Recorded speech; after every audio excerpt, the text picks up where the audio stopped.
One day, all your bosses and managers are going to be working for Gombo Corp. Okay. Studying the history of gombology. Gumbology. Gumbology. Yes, my office building is eco because I just put all those middle managers on treadmills and have them run. just big hamster wheels. And they're like, there you go, energy crisis solved. And they're like, die or quit. They're like, great, this is great. It helps me lose weight. They pay me. Mm-hmm. We generate electricity. I get 2 breaks. Although fuck the overtime. Here at Gombo Corp, we look at human resources differently. Wow, that just turned into a catchphrase. Here at Gombo Corp, we value all of our customers' money. What is that show with Bender? Oh, The robot? Futurama. Yeah. Okay, that sounded like a Futurama episode. Mm-hmm. We view human resources differently. Well, I'm glad. Probably. I would not be surprised if the people at Futurama thought up a joke before I did. Mm-hmm. All right, so let's get into it. Question for this week. If you get a chance, what would you name your ship? As a naval ship, not your romantic pairing, just to be clear. I mean, we can answer both if we want to. I mean, It could be the same answer and the same thing. I'm not forbidding that. And didn't our last ship sink with Thrum? Oh, that's a fair point. Yeah. So we should name it the Thrum. Thrumbelina? Thrumless? We're so much better off now. I mean, given the way things ended with Thrum, I think naming a ship after him would be like naming the Titanic too. I don't know. My uncle, uncle accidentally ran over and killed his own dog, and then when he got a second one, he named it Lucky. That's a true story. Thrum is notorious for unisex dwarf names, so it does work. Dwarves have different naming conventions, of course. But remember, this is your own in-character pitch for it, so you don't all have to agree on it. Probably the Marigold. Okay. The Reclaimer. I think the doorbell just rang. I'll be right back. I thought you were about to say the doorbell.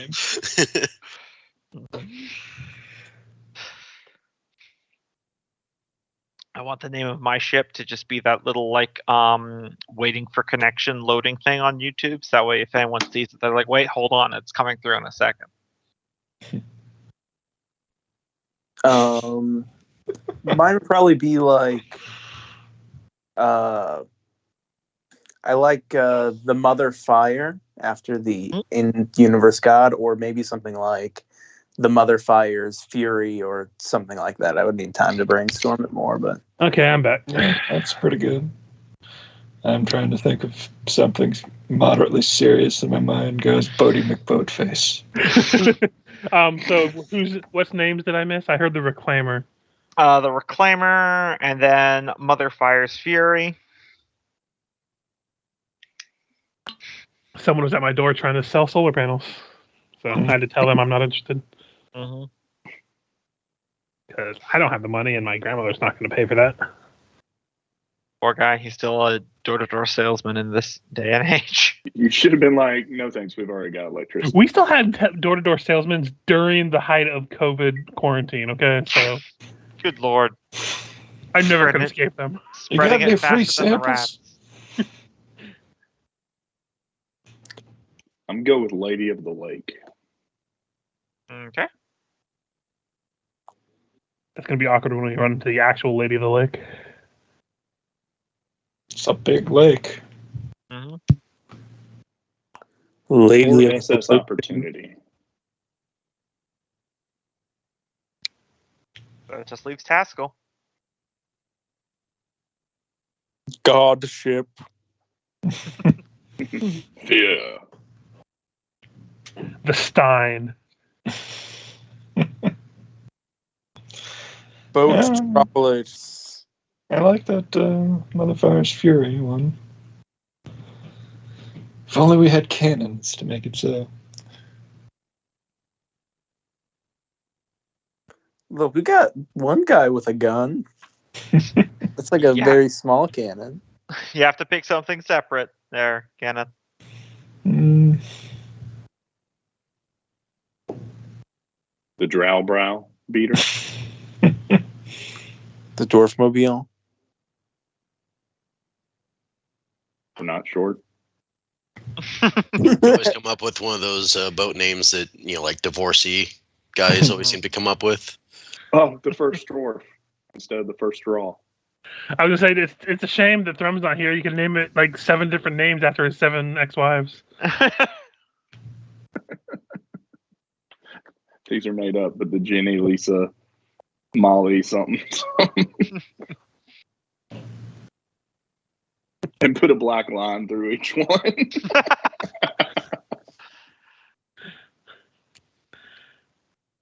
She hasn't got this one yet. No, they see everyone just starts referring to it as the street because all they can see is those black lines over these names. That like legend has it that it's had like 20 different captains. No, He'd name that's it just one My captain. Actually, that was a good one. Fortune of the Bold. Gotcha.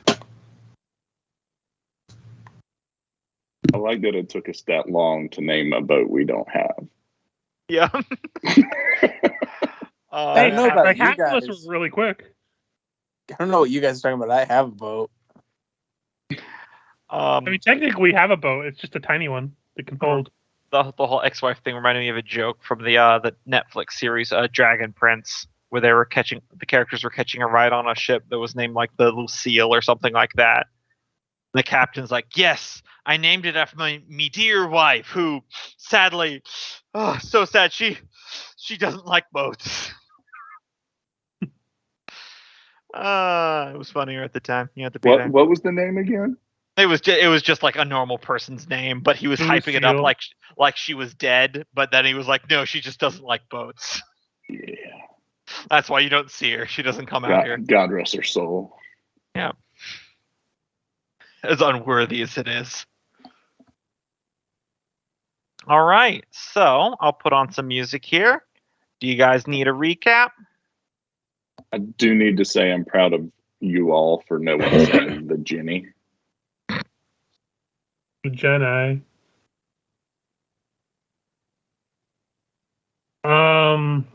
I think most of what we did was we took a hit on a cult that's just being a little too prevalent. Mm-hmm. We double dipped the chip, as it were, to try to get a couple bounties at the same time. Mm-hmm. Turns out it was a slime monster that then got away while we were dealing with all the mooks. Yep. Yeah. Repress that religion.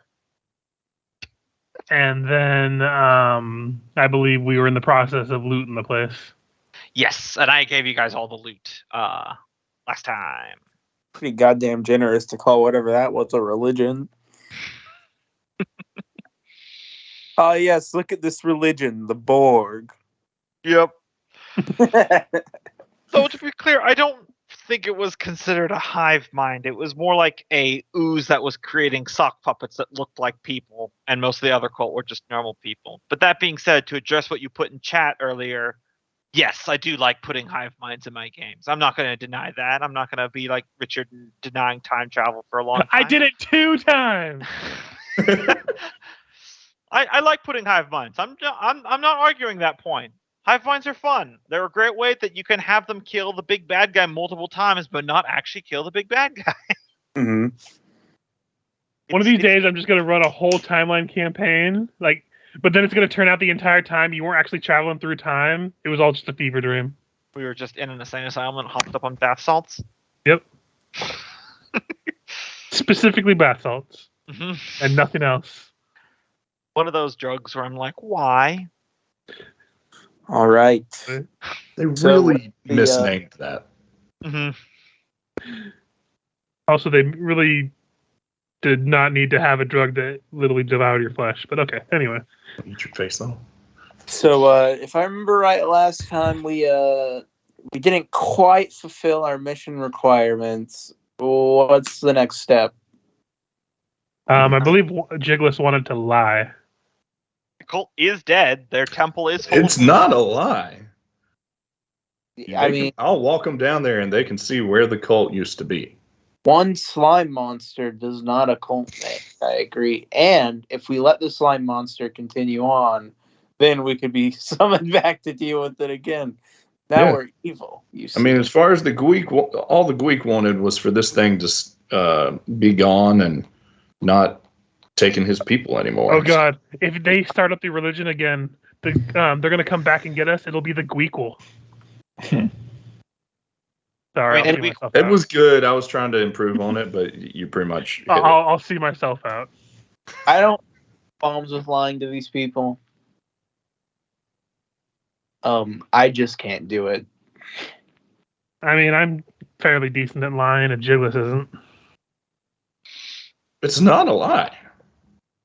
It's kind of a lie. Didn't they tell us to go kill the leader? It depends on what you say. But Yeah, kill if the I namer. just talk to the Gweek, I'm going to They tell told him us to we kill the took care of it. namer, and we didn't. So it is a lie.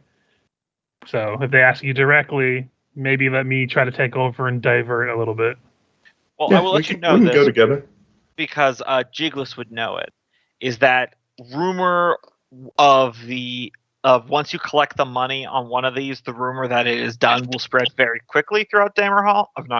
Dinport, because that's how gossip works around here.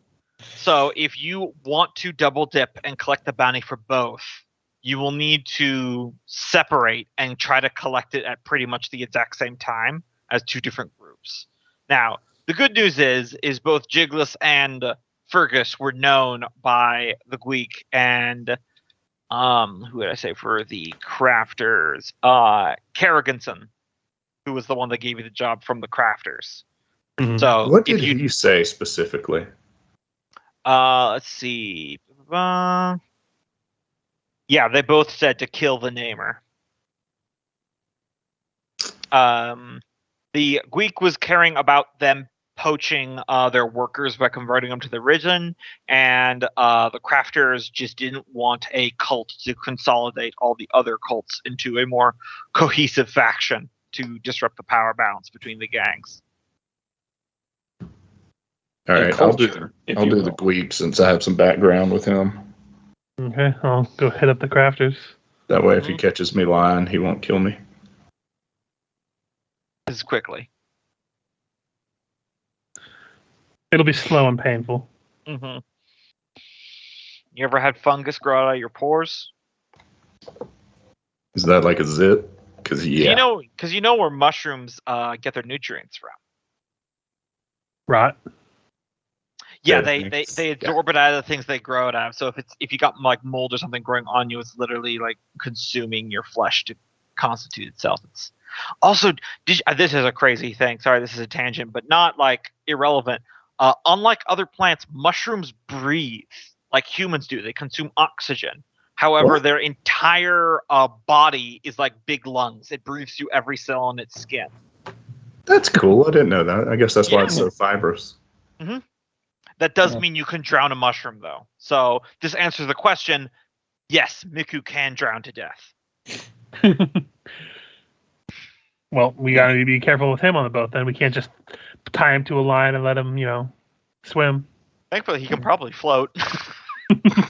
Probably not the densest individual.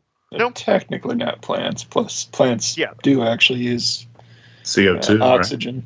Yeah, it's just something curious. Now we Yeah. do. This is what we do. We get somebody who knows the wish spell, and we wish for him to turn into a kelp creature, and then he's fine underwater. Well, it could be used as a flotation device then. This should kelp. It would be fun to have somebody in the party be the boat. Can we turn Miku into an auxiliary watercraft? All right, someone die so you can roll up Boat Optimus Prime. Votimus Prime, got it. Fergus, a little bit further, closer to the side. You're peeing on me again. I mean, you say that like I'm not going to be the one that dies next. Well, actually, no. Michael is in this game. It's not a DM too, so there's an equal likely chance of me and him. He's got 2 health bars. Okay, that is me. He's got. Yeah, All let's right. commence the trying to get paid twice. As you exit the former lair of the Cult of the Namer, you encounter your cohorts that you left lying in wait in the tunnel outside. And Iago speaks up and goes, "Are you all right? Some large glob of amber ooze or something slid past here just a moment ago." I tried to go. Just looks back and the tunnel separates off in like 3 directions. I'm not certain, honestly. Well, for future reference, chance, and he can't even. in future reference, if something's slithering out of a hole that we blocked off, probably at least track it, if not stop it. Probably consultation. Can we pick up any gooey slime trail? It's not a slug. It's ooze is its body, so it doesn't leave anything as it moves. Well, I Can we imagine it'll can we displace reach something. the The ground? floor might be slightly cleaner, whatever way. Yeah, that's Okay, you can give me a survival disadvantage. you know, I'll do Dinport it. does seem like a pretty greasy, dusty place. So maybe we could track it by just looking at where the clean strip is left. All right, on the okay, not too many rolls here. You can't have too many cooks in the kitchen on this. I just figured I would roll because I am. Yeah. Oh, Fergus nailed it. I only saw Nolgrim. Yeah. Sorry. Don't worry. I promise I won't roll. Do it. On a 19, you do track it through some of the meandering tunnels and stuff. You lose it for a few minutes because it goes through like a skinny crack because it can apparently squeeze through spaces only an inch wide. You do notice that it does leave the area of the sunken sepulcher and goes out to wider Dinport. But after that, the foot traffic is so high, it's impossible to tell where it went. Fair enough. If we ask around, did people see it? Do you want to be doing that instead of collecting your money? No, I Yeah, say let's go collect the money. well, if it looks like it's just the group of them immediately together, Olgrim will say, we'll kind of whisper, if anybody asks, do we want to say that was just a creature that the leader summoned? Yeah, we'll bring it up if it comes up in the money negotiations. But All right. All right, so Jigless is going to the Fungal Grove to talk to the Gweek. I assume Fergus is going to the Birth to talk to Carriganson. Yep. Who's going with whom? I'll go with Fergus. yeah, maybe Freya too, just because crafters and stuff. Maybe they'll bond. That her or Taskell maybe. Mm-hmm. I can talk to the All right, Gweek by myself. We go way back. Somebody go with Jigless. He'll take all the money and bolt. I hadn't thought of that, but that would have been a good idea. Except then I miss out on the cut from you guys. Let's send Taskell with Jigless. Mm-hmm. Balance them out. Send the mushroom guy to go chill with the mushroom people, the mushroom growing thing too. Mm-hmm. We can That would be they can enough to overhear put him off. critiquing their work again.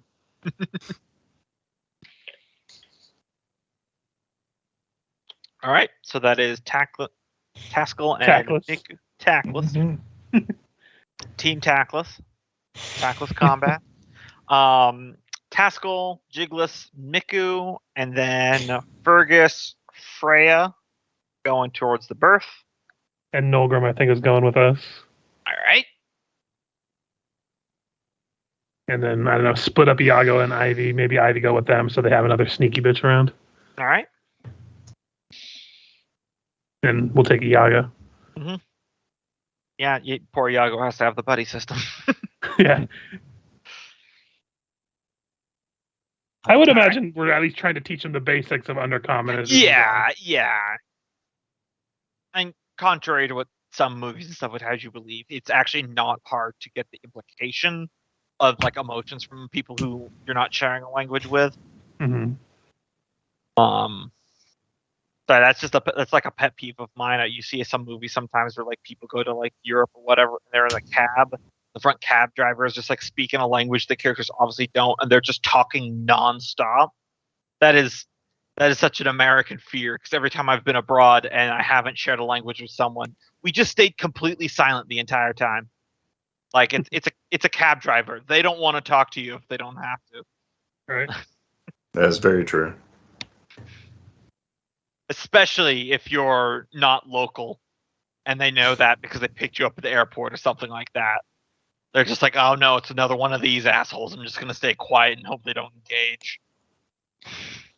Oh, isn't your city just so pretty? I want to. Yeah, exactly. But yes, we go. So do you go to school? It's Canada. So do y'all have toilets? Yeah. God. I've heard good things about a bidet. Do you have a bidet? I hate that people I've met have asked other people questions like that just because they're not right. I hear you guys up north clean your butts with watering hose. Is that true? We did have to have a sit-down meeting with our roommate who was from South Africa, because a horrible stench started coming from his bathroom. He wasn't flushing the toilet, because I guess because they don't flush for just peeing over there. Yeah, that makes sense. Which makes a lot of sense. And so we had to have a sit-down cultural conversation about it and be like, you got to flush the motherfucker, and then we're going to clean it, because goddamn. Wait, was he not flushing when he pooed too? No, it was just pee. We went in to look, because finally when he left, we were like, okay, this has gotten bad. We got to see. And we opened it up, and it was like the darkest red water all in the toilet bowl that wasn't blood. It was just very, very old, dehydrated. Very, very old, dehydrated water or pee. Think about it. You don't ever see what this man did. The actual water to piss ratio in that toilet bowl. We're talking about like 90% piss, 10% Yeah, water. because they, if you pee up to a certain level, it slowly starts going down. It maintains its balance. Oh, I love that we're recording this. Yes. His name was Simon. We played with Simon. Give us but the I don't social think that's the security same one. number too. Kenan, when you put this on YouTube, put in the description that we're just pissing away the time. Apparently that channel's got 11 subscribers now, which I think it's going up for some reason. It's at 11 for about a month, but anyway. Hey, there's only 6 of us here in the call, so somebody. And I don't think I'm subscribed. So. I'm not subscribed either. Wait, no, I am. I take it back. I am. So something Buddies is on the move. Pixel Buddies is. He's doing numbers. These small numbers, but numbers. But yeah, in a good 40 years, I'll kill Matt Mercer and take his power. You have to eat him first. That's If all. he's going to take his power, you might as well do it now. He's at the peak of it. Yeah, everyone knows. Obviously, he's unkillable right now. I'm getting ready for the Disney buyout. Yep. When Pixel Buddies Corp buys out. Yeah, when we buy Disney. Oh. Everyone knows fix Star Wars. The secret to the greatest corporate mergers are surprise. We just kick in the boardroom door. Surprise! We're in charge now. Oh, okay. Look at me. Look at me. So I'm the CEO now. George Lucas, get the fuck out of here. They're so authoritative. It must be true. Gotta have one of us in a security outfit, so when security comes, you just walk in with the uniform. No, they're true. This is legit. Get out. They really bought the whole thing. Someone squints at you and be like, wait, are you sure you're security guard? You look at them. Do you know the names of all the security guards? They go, okay, they're in charge. Those people don't know the names of their employees. Yeah. Do you know my name? No. You wouldn't even have to say it outright. You would just have to learn their name, and they would never confront you because they'd be so ashamed of the fact that you know their name. That's such a real thing. Oh my god. Mr. McLean, do you know my name? I've been here for 12 years. Completely off topic, but that was definitely a thing that happened in college for me. I was in a group project that was lasting the entire semester, and about 2 months in, I completely spaced on the person I was working with's name. And then it was down to when we had their first presentation when we were introducing ourselves, and they introduced themselves, and I'm like, oh, okay, that's what it is. Wow, you held out for a long ass time. I have a bad habit of, I just do it reflexively now, even when I do know people's names, of talking to them without ever referring to their name. It's amazing how long you can get away with doing that. I'm trying to get better about that, rather than saying, hey, Dave, I just go, hey, how's it going? Or something like that without using a proper name. I get it. So instead of repeating their name multiple times so that you'll remember their name, you have a system where you absolutely disregard the fact that that person has a name at all. That used to be my system. Yes, I'm trying to get better. I like it. Hello, person I should recognize. Hello, How are you doing fellow this human? fine day, I have person? definitely pulled out my phone when no one was around and recorded myself saying the name and played it back to myself later to remember. That's definitely something I've done. Roger. That's a good idea, but I just texted it all to myself. Roger. Now, was Roger the tall one or the short one? Is it fat Roger, skinny Roger? All right. So back into fictional land.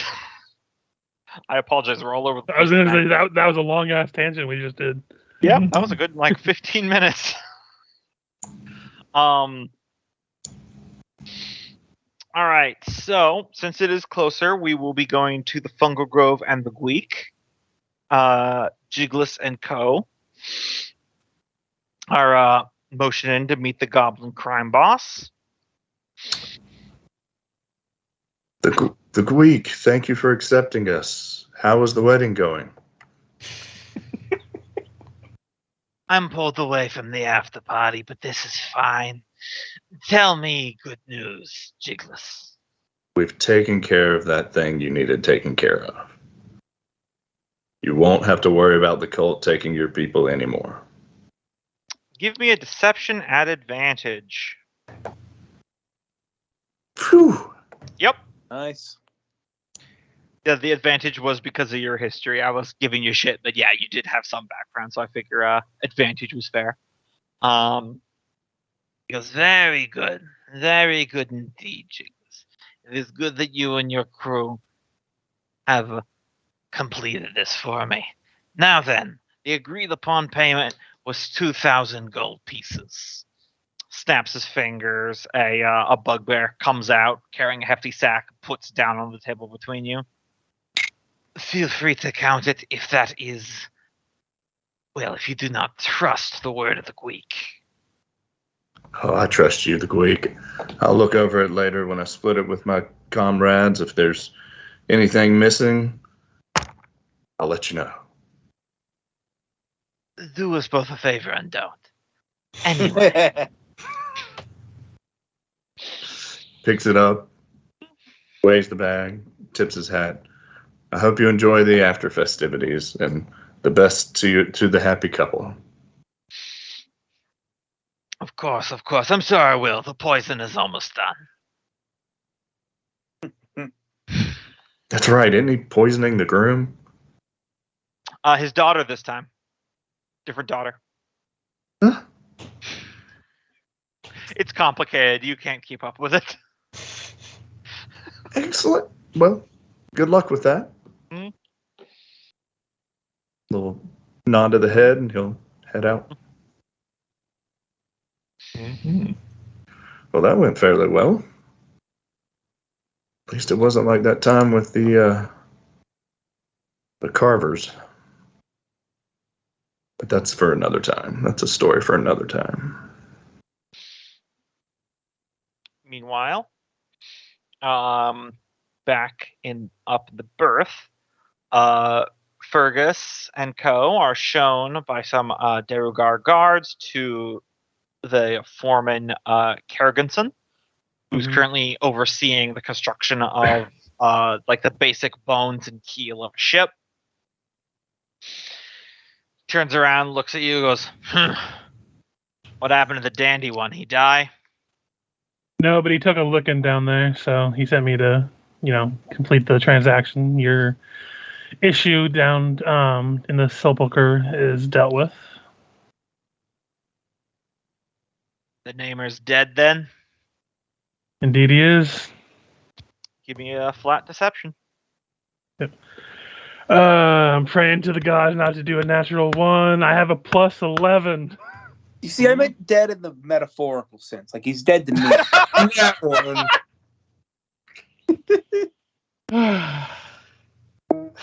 How did we... Let me clarify this. We all knew this was going to happen, right? I rolled 18 on his insight.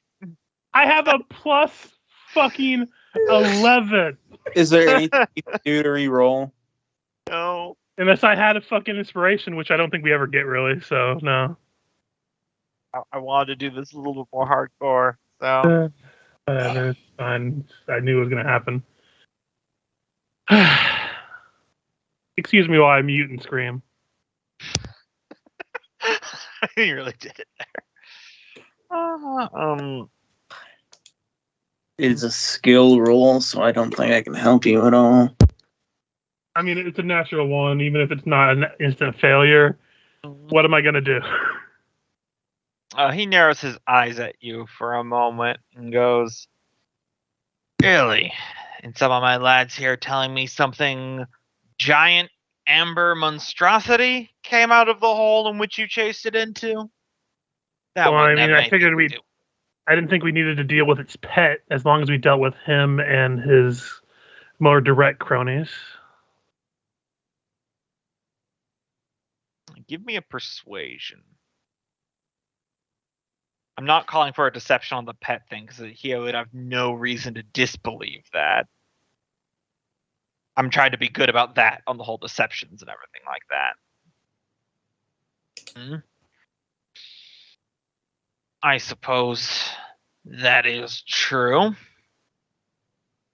And what's this I hear about you talking with the Clippers, then? We were talking to them because we're looking for work because we're trying to get money for a goddamn boat. I mean, what's the third degree? We did your job and we just want to get paid.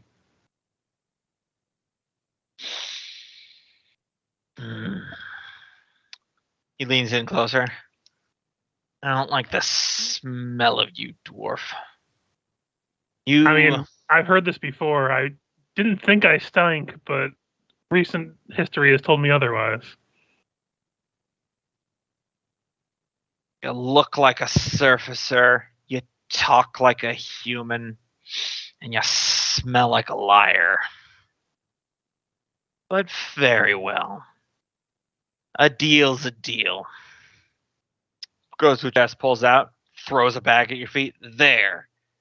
2,500 gold coins as agreed upon." Gives you a very unpleasant smile that has no joy behind it.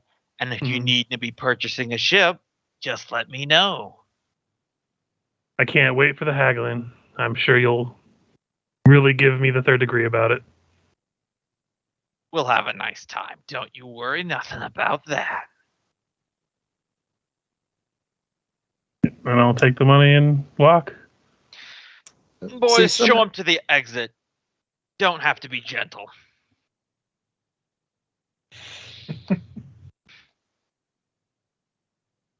Smash cut to you guys just basically being pushed into a wet ditch and then left. See, somehow I feel bad about lying to the Greek, but that guy, fuck him. And knowing us, the thing's going to come try to kill us anyway, so I think our line will solve itself eventually.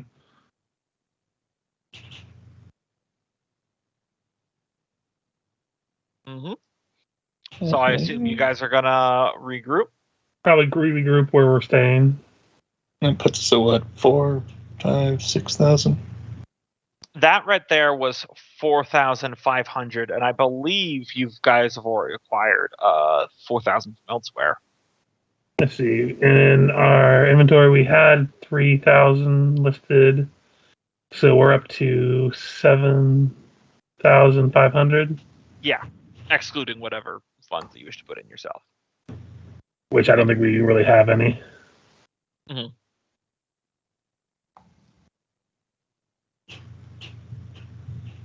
So you can try to haggle. That might be enough for a one bow.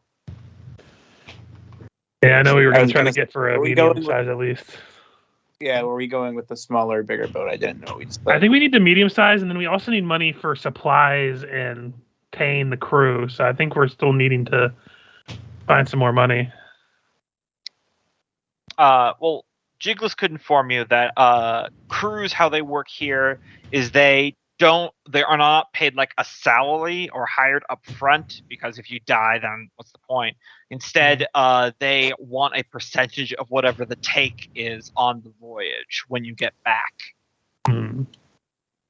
It's a percentage deal. So. Okay, well, we'll still need money for supplies, repairs. Yeah. I'm just saying you don't have to like come up with an extra 3,000 golds for wages. Is all I'm saying. You just have to make sure that whatever you're doing on the waters is going to turn some kind of profit back and forth. Yeah. I like them. We're not coming back. Yeah, I liked Michael's idea of getting a small boat and going and trying to pirate steal a bigger boat. I mean, if you guys want to attempt it, I didn't think this campaign was going to turn into we have to become pirates forever. I thought we were still trying to get to where we're going. So if we can just get the one size boat, we can just continue with it until we can find what we need to and get the hell out of Dodge. I mean, I don't know why you frown so upon piracy. We did just assassinate a cult. Like, you'd be asking this in character? I mean, I assume that you guys should have some of this discussion in character. Yeah. His narrative decision would be solely based on the fact that he does not mind the ocean so much, but he likes to be able to see the sun once in a while, and he's never going to see it down here.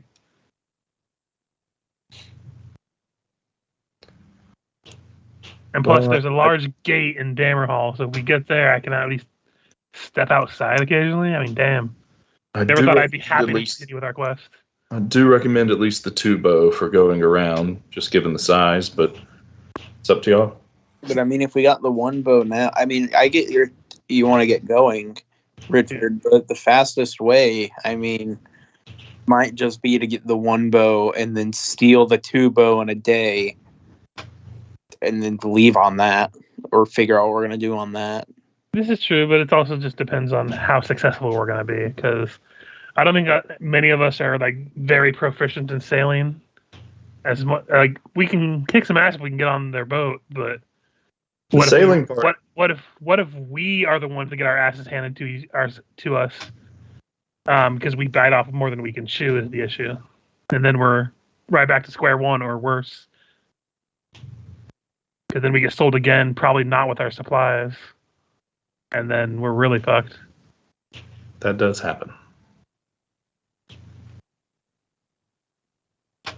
I just don't want to get sold again. Very light coin. If we want to take the risk and do it, I'll do it. I'm not gonna second guess the decision of that if the group wants to go along with that. But we just have to weigh the options.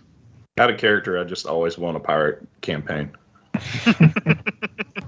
I just didn't think the Underdark one was going to turn into the pirate one. Hey, it's your guys' choice. I'm not holding the gun to your head either way. Well, where does everyone else stand on that? I heard Cope and Richard. I think it might be worthwhile to try to get together more scratch for a better boat.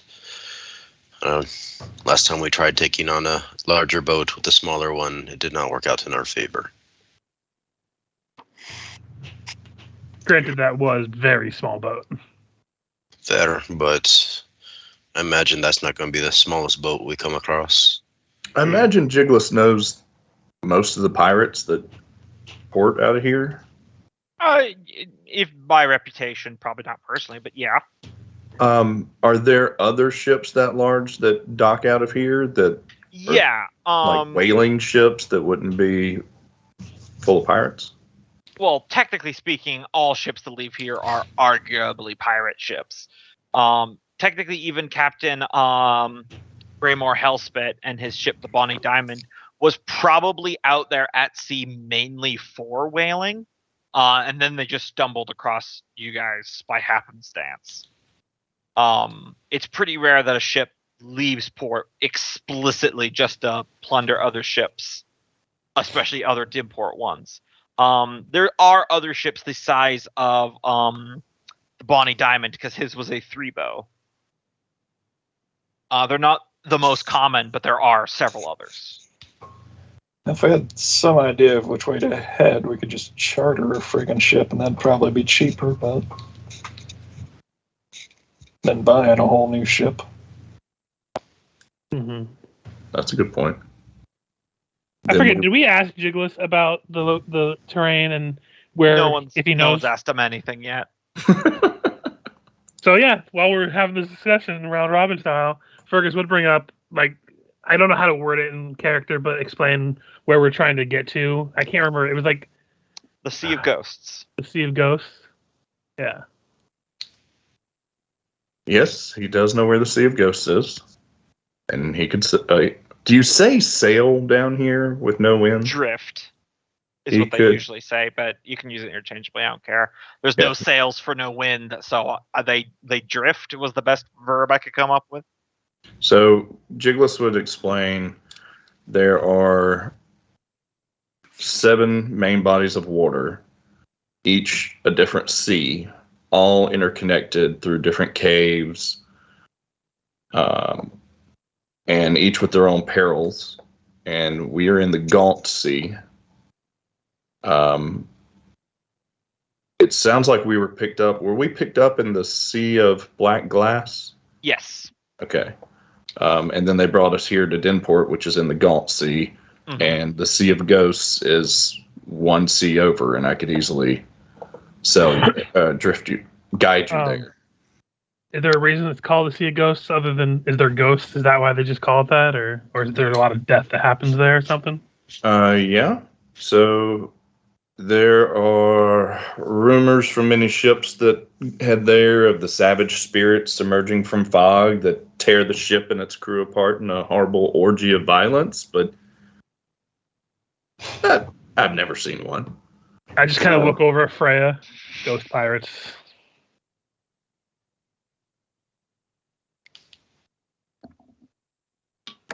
Well, they can't. I mean, ghost pirates, not that scary. I mean, they died once.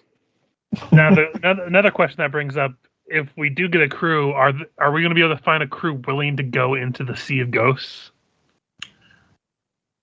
There may be some negotiation, but folks are always looking for work, and if there's a promise of a good payoff that can help them out, then I mean, I respect those glass-eyed freaks that worship my suit will go just about anywhere I tell them to. So yeah, but that's only some of the people we need.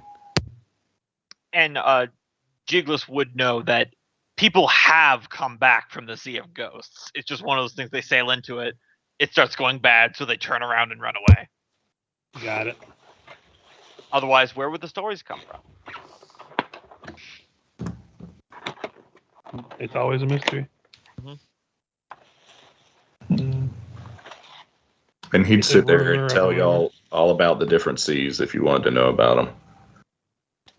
Because that's his opportunity to sound like he knows what he's talking about. And maybe like, possibly. This is where I make myself important. Impress y'all, yeah. Give you an actual reason to include him. Yeah. Well, I mean, I think it was last time we played that Fergus did say that, so far you're the most trusting person we've met down here, so that's about as much of a compliment he's given anyone in a while.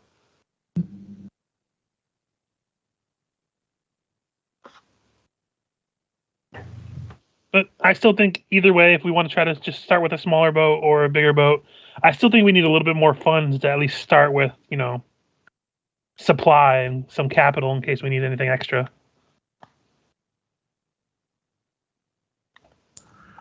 Well, we could probably head back down to the Gweek and get another job from him. By now, he's probably found out that we double dipped the chip. We probably should try to find a job elsewhere. Also, my negotiation barely passed, so that could go bad if we try to do another job for them anytime in the near future. And whenever that creature feels comfortable, it will probably come after us. It seemed interested in tap the bag holding the box, holding the mythic item. Yep. And of course, it sounded like it might have put a bullseye on your congregation's back there, Freya.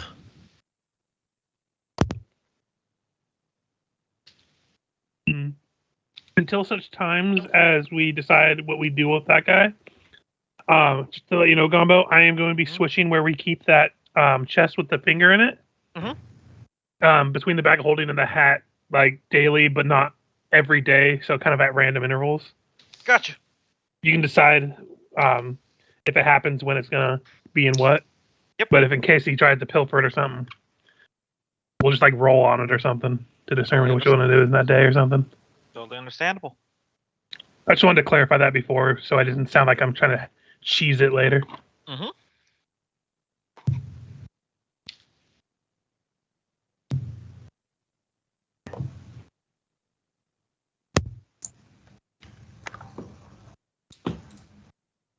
So what's the plan here, folks? Guess we're looking for more work. Yeah. Try our hands around and see what we can pick up, maybe. I mean, I assume you guys are gonna long rest to the next day after Yeah. the big fight. Out of We're gonna beat curiosity, I would count the coins from the Gweek. He does pay you the full 2,000. Just the other guy, though. In there is 2,500 gold pieces. Gotcha. Slit your throat or stab you in the back, but at least they pay up front. Well, they didn't really pay up front. We got to pay after we did the job. Sorry. Wrong turn of phrase. Pay as agreed. Yep. Well, I think we deserve a drink. Doubled our pockets in one day. Mhm. Is there have we done a bar scene down here? Yeah, you guys went to the whale well when you first got here. That's right. You can go back if you'd like, and it's not like you burned any bridges there. Well, I'm going for a drink. I'll tag along. Fuck it, I'll join. Today was the most successful day we've had down here, so probably worth the celebration. Is there Probably stick anywhere, together.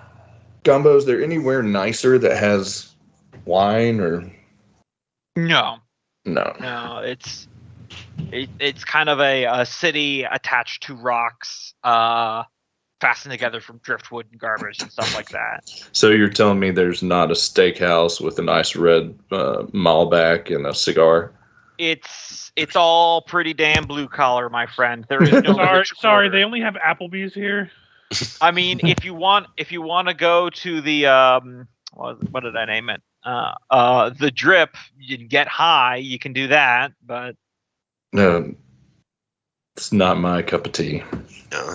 Plus, it might be a good place to overhear any potential jobs. That's a good point.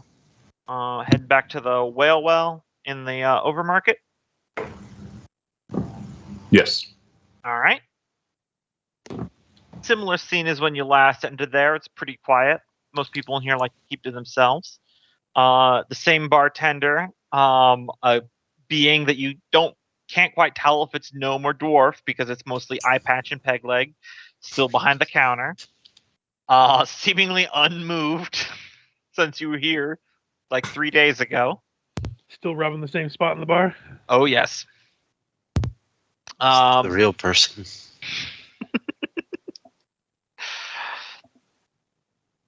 Hey, Sticks, we'll take 8. Same 3 items on the menu. Grog, stew, and urchin milk. I don't want to meet the urchin that keep getting that milk from. He was a good guy. Do not manhandle the urchin. I mean, it could be a sea urchin too.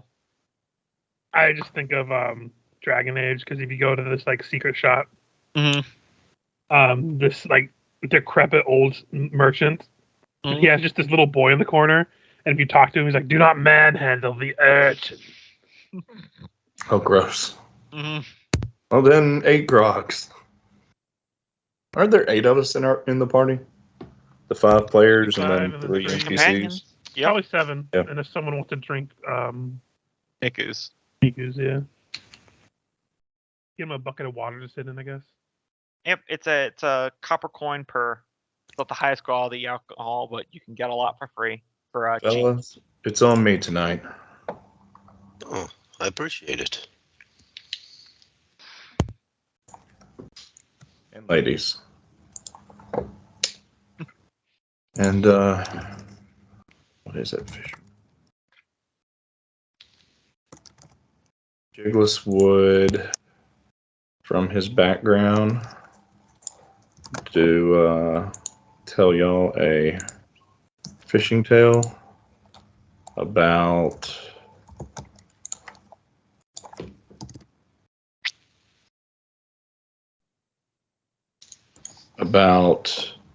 a nemesis, a large claim containing a pearl the size of my head, claimed one of my fingers before jetting away, but my finger grew back. That's now canonically something Triton can do. I like it.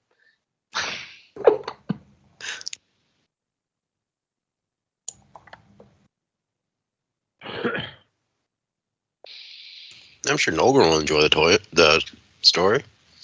Out of curiosity, do fucking people in this bar look like they're like gambling, or does it look like a place that they might be able to make some coin with music? Because figure while I'm here, because Fergus wouldn't really be much of a drinker. Not this tavern. You get the impression, because you've done a few seedy taverns in your time, this is the type of establishment people go to when they just want to kind of be left alone. That's like the atmosphere. There's absolutely rowdier taverns that you could get into gambling or performance or something like that if that's your jam. But just not this particular one. Yeah. If Fergus was looking around trying to see, Fergus, if you're looking for more action, there are other places we can go. Yeah, we can try it again in a day or two and see. I'm fine here. I just figured I'd scope it around. I will say that I'm gonna look around and see if I see anyone kind of like watching us in particular, rather than not like just like staring at us occasionally, but like someone who's actively trying to keep eyes on us. Like a very large orange thing in the corner. Well, I mean, not just that, but like because we've already probably pissed off some people since we've been in town. Not least of which were that kobold gang that we kind of slaughtered. So just figured even if it's just my passive perception or anything. Yeah, probably just with your passive perception. Let me look at that. It's 16. 16? Yeah, you're not noticing anyone right now. The only people in here are 2 kobolds and a goblin who seem to be minding their own business in the corner. Are the 2 goblins in a trench coat? No, they are not. Then you can trust them. Now, you can't trust them. If you can tell that they're trying to lie to you, but badly, that's where you know where they're coming from.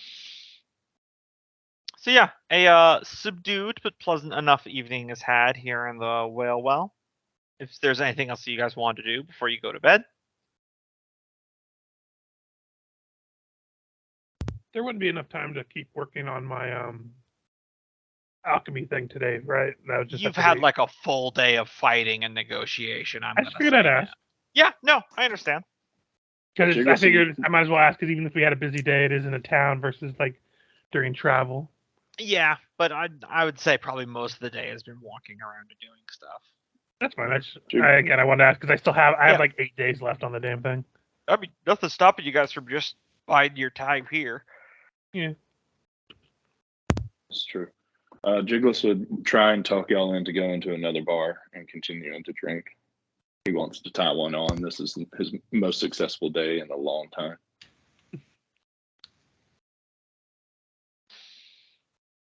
I mean, if other people are joining, I'll tag along. But yeah, Nolgrim's up for taking in the sights a bit now that there's a reason to celebrate, and is trying to feel a little bit more not necessarily at home, but Jiggles, do you play any music? I do. You've seen him carrying his harp a bunch of times, so he'll play while y'all walk. I have a flute. Maybe we can see if we can drum up some money in a more lively tavern.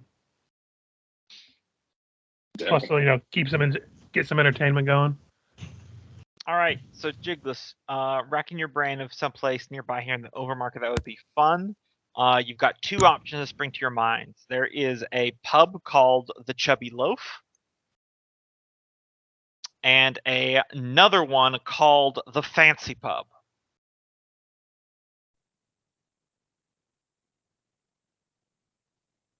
So we're either going with the literal one or squeezing out a loaf. The Chubby Loaf or the Fancy Pub. So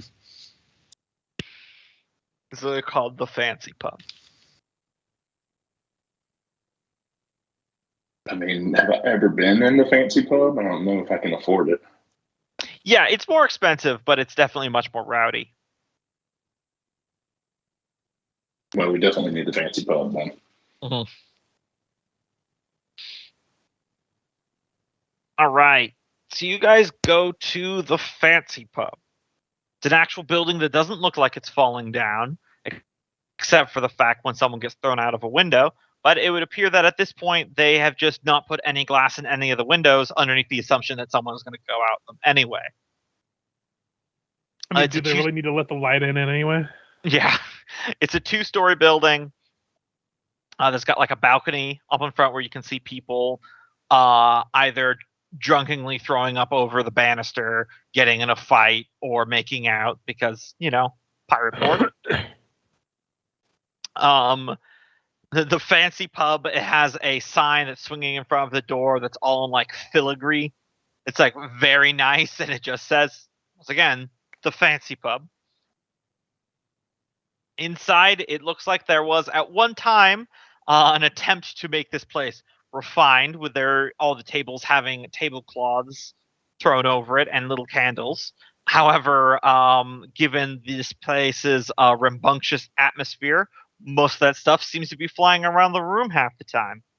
That being said, they have a much more robust alcohol selection on sale, though at substantially higher prices. Yes, I've seen bars like this. Not quite as dark usually, but just as seedy. It can be a good time. Don't take anything personal. Are you saying don't take it personally, or are you saying don't steal from others' personal belongings? Don't take it personally. There are a lot of drunks in here, so if somebody jabbers at you, you can roll with the punches, or you can start punching. Oh, okay. Someone just punches Jiggles in the face and keeps walking. Son of a bitch. It's not even that hard. It's just like he's going fast, stumbling. Just to prove a point. Yeah. He's the fanciest lad in here. They had to punch him. Mm-hmm. Yeah. Sometimes they just punch your card for coming in, but dwarves, you all like ales. They've got plenty of ales, but if you have a nose for it, I do recommend the wine. I thought they didn't have wine. Sometimes. It's pirated from the drow. Depends on what they've looted. I'll see if they have some wine. Fergus, the wine drinker over here.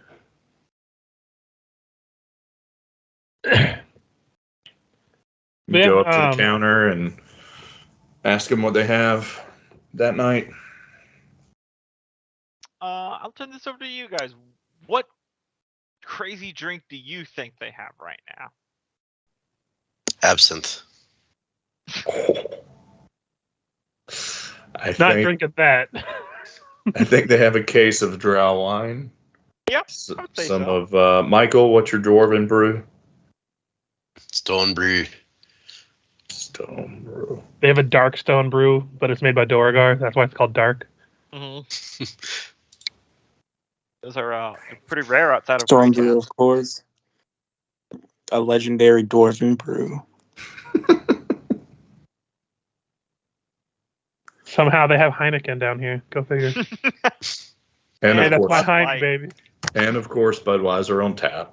Yep. This one just says No, Lich it's Bud Spit. Light. They have to Yeah, work it's tomorrow. always Bud Light. It's always Bud Only Light. light.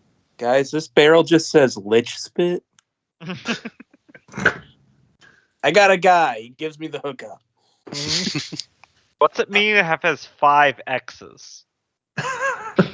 It means their eyes blurred halfway through and added a couple extra. It gets your very soul inebriated. Yeah, it's like you lift up the barrel and the bottom's gone, and so is the circle of the floor underneath it. Oh, never mind. That sorted itself out. It has a quote underneath Lich Spit. The only alcohol that can get ghosts drunk. Yeah. Oh God, that's good. That's a good line, Richard. And actually, And then of there course was, rum. yeah, there was I can find the list at some other point, but in that Age of Sigmar game, they created a tavern for an AP, and they had a list of all the strange cocktails and drinks that are sold there. And there was one that was like they literally put like a little bit of like ghostly essence into it. So it was like a ghost alcohol, but when you drank it, it made you mournful and sad. And in the description that says, no one's really certain why people order this, but they do for some reason. Don't know why you would go to there to drink something that made you depressed. I see people like being depressed, I guess. I don't know why. That just seems like an oxymoron, but Mm-hmm. I mean, we are traveling in the company of Fergus here. Mm-hmm.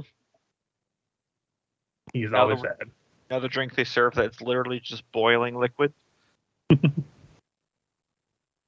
right. Fergus will get a glass of wine. All right, that'll run you about 10 gold pieces. Ooh, never mind.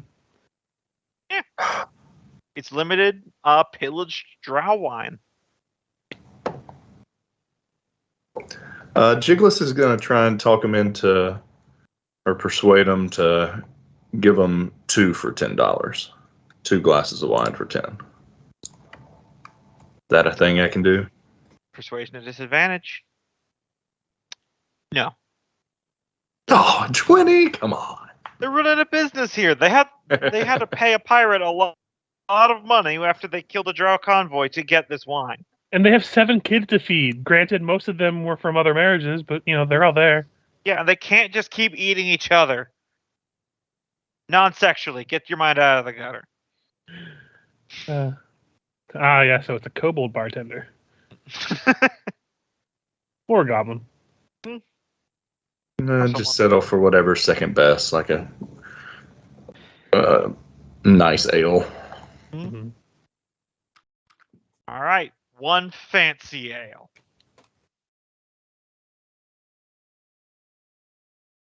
It's an ale with a tiny umbrella in it. Yes, does it have a tiny top hat? Yes. The only alcohol served with a monocle. Hints of mushroom.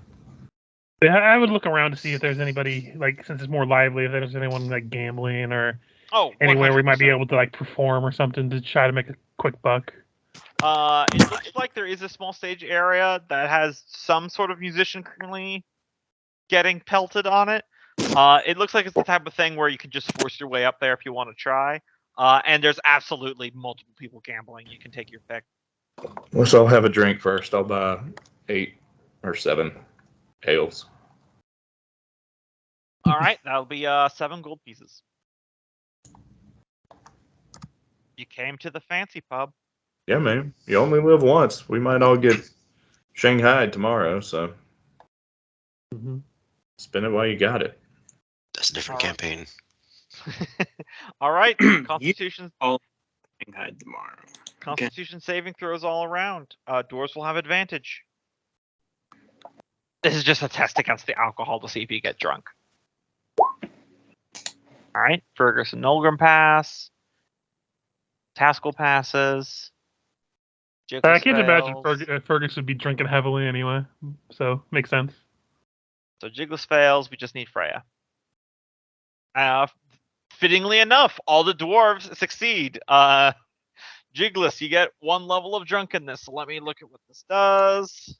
Jiggles like is talking very loud. Yeah, it's the equivalent. Yeah, you have disadvantage on ability checks because of your drunkenness. I just use the fatigue rules, but you don't die from it. It works. Liquor it up. I'm gonna go try to perform and see if I might do a decent job of it. Mm-hmm. Oh, I'm joining you. All right, so Jiggles does this at disadvantage. Fergus does it flat. I do have that thing that lets me perform a dwarven song at advantage. Could I do that? Sure. Probably not going to go over well here, but you know. It's not Greytown, so you might be fine. Ooh, no, it goes bad.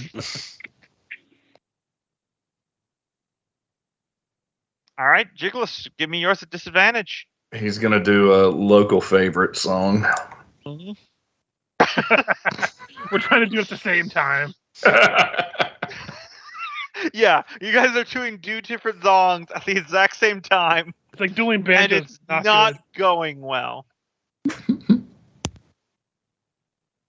So, in your guys' minds, you're trying to sync up a duet, but to everyone else, it's just 2 guys who are kind of drunk, and one's very drunk up on a stage going, it's just clashing with each other. Fergus is trying to do call and response, but Jiggles is doing one of those songs where you're supposed to like do the moves as the lyrics are going, so everyone's just confused. Mm. One guy's just shouting "Stairway." So while they're embarrassing themselves and probably going to get several things. It's not a song request. It's where they're going to drag you and beat you to. Yep. What trouble are the rest of you getting into? I start selling tomatoes right outside.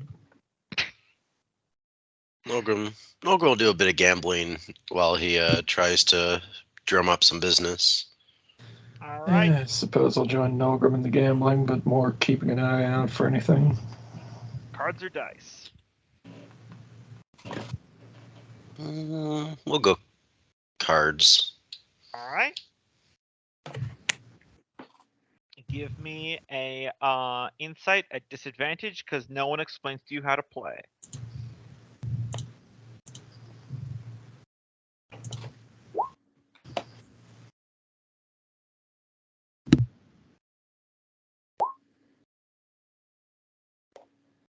Is there any chance I could try to do an investigation after the first game to try to pick up the rules? We'll resolve this one first. Yeah. So, Taskell, you break even. Loki, roll me 2d10.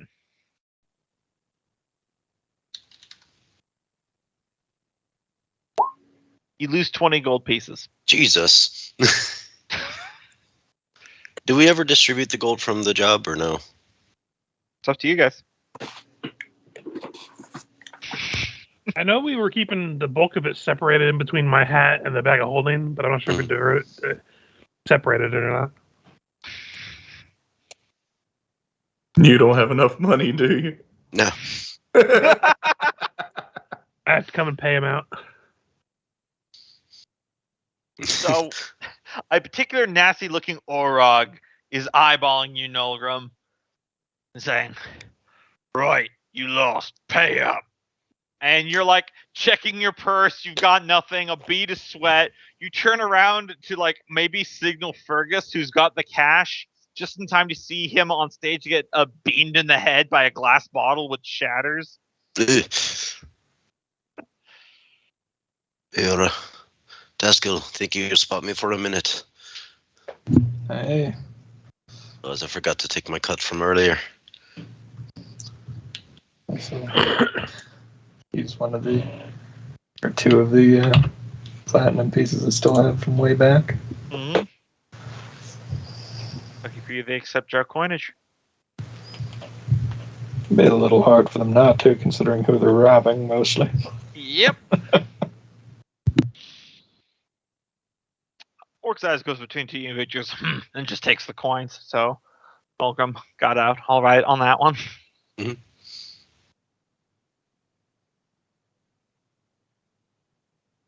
Gonna do another round. I would go down and join him if he is, because I'm getting off the stage before I get too many more things thrown at me. Yeah. Could I do an insight to not only understand the rules, but if I do well enough to possibly learn some way to game them, taking advantage of my intelligence? The next one will be insight at flat.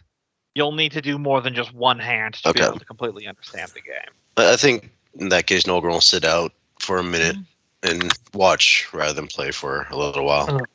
I'm going to go over and take a look at the kind of dice games they're playing and see if I can kind of pick up the kind of dice game they're playing. You recognize it. It's Liar's Dice. Okay.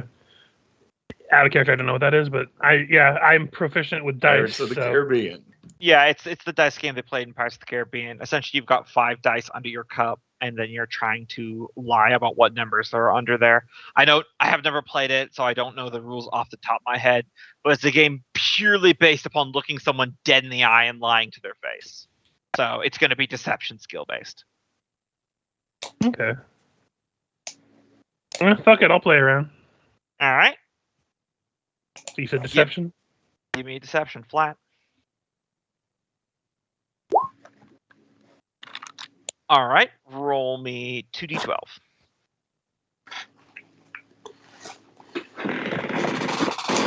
You made 16 gold pieces. Gotcha. This is about right. Drunken group goes to Vegas. Some go up, some go down, but as a whole, they mostly lose. All right. I'd say it's been about an hour. So you guys are going to make another drink? Fergus is probably going to stop drinking where he is. He's not the biggest fan of the beer itself, so he's probably going to go at least to another round of gambling. Mm-hmm. Going to be that buzzkill guy. Hey, he had a drink, and he's still having a good time. Mm-hmm. Yeah, Jiggles is going to play another song, but he's not going to have another drink because fish He's guy, already drunk enough. not a dwarf. Yep, still a disadvantage, but you can do it.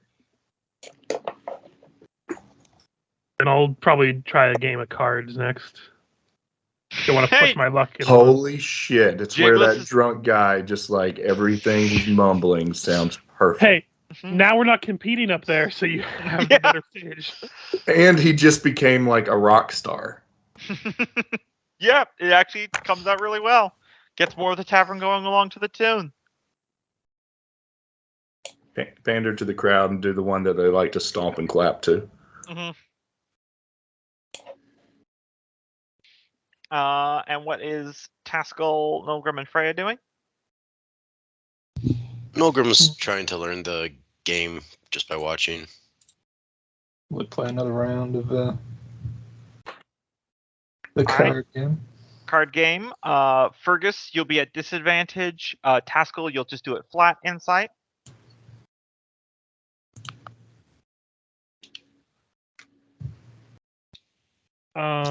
That will actually be 4 higher because I can't roll lower than an 8 on insight. Got it.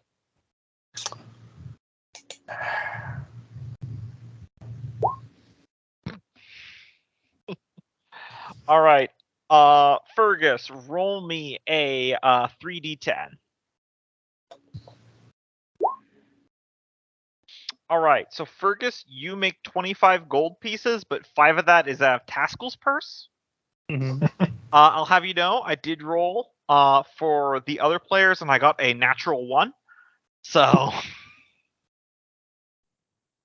I'm going to stop my gold farming there because I don't want to push my luck there. Mm-hmm. But I probably got the sense of the card game for next time if I want to try again. Yep. Also, it's probably getting late at this point. Yeah. Jiggles is definitely going to go out on a high. Yeah, roll me a 1d8 there, Cope.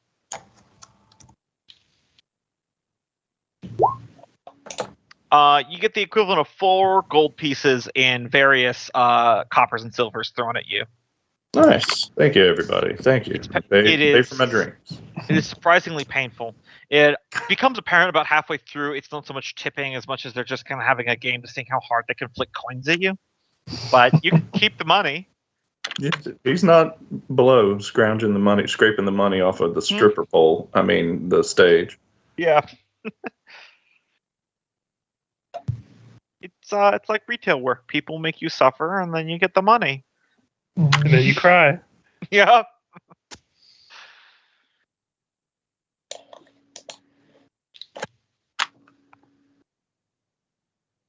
You guys lumber out of there. Call it a night. Yep. All right. So it would be, I believe it was a gold piece in total to stay at the Hanging Garden.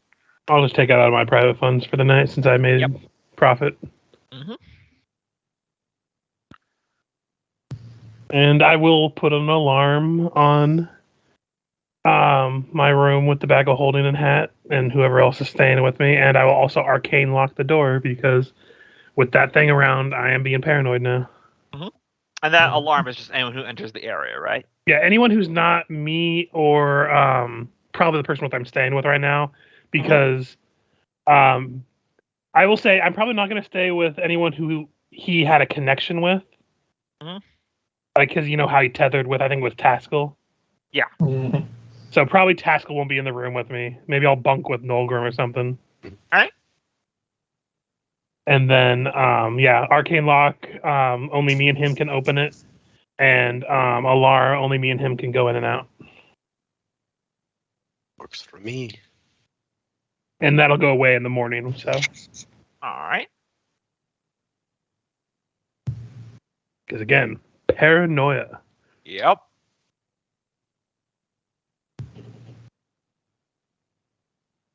Okay. All right. You sleep through the night, and nothing happens. What's the move, folks? Ask around for jobs. See if we can split up and look for work. Seems like a good call to me. May not be the best at asking, but I could follow you around and back you up if needed. I'm probably going to head to the overmarket again today and see if I have better luck trying to find either people who might have money that I might be able to pull some kind of heist from, whether it be like one of the boats or like more well-off merchants or something, or however have you, or just in general try to hear of any kind of jobs that might be picking up. Got it. So I'm not sure what that would be for those. Well, let's before I do anything of that, let's Gotcha. see what else is doing. Nolgrim, Freya, Jiggles. Nolgrim's going to go with Fergus to try to drum up work. Got it. Taskell. Sorry, I was mistaken there. Taskell, Freya, Jig. Probably stick with Fergus because he's got all the important stuff. Mm-hmm. Yeah, do we all want to stick? I think it's probably better we stick together, right? Mm-hmm. I mean, if I'm just scoping it out, I guess it won't really matter for stealth if I'm just looking around. So yeah. So yeah, we can just all hang out at the overmarket. Still looking for somebody rich to scam. I mean, there's boats. Maybe there's some pirate crew that just has a little too much in their pocket that isn't that one crew that we don't want to fuck with until we have our own boat. There are always honest jobs. We can go to any of the groups, the Clippers, Carvers, Colts, Crafters. Look for work. Yeah. Well, that's why I thought we would split up and everything, but if we're all going together, we can try this, and if it doesn't work, we can try something else tomorrow. Go back and see if the Gweek has anything else for us to do. I mean, if you want to risk it. I still don't think he's going to be happy that we kind of two-timed him.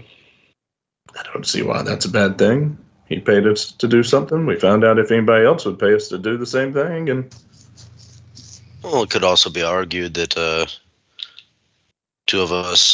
half of us didn't, or I don't know. What if half of our group found the job at the same time and just happened to be the same work? Again, if he wants to try it, I mean, from what I understood about this guy, he doesn't seem.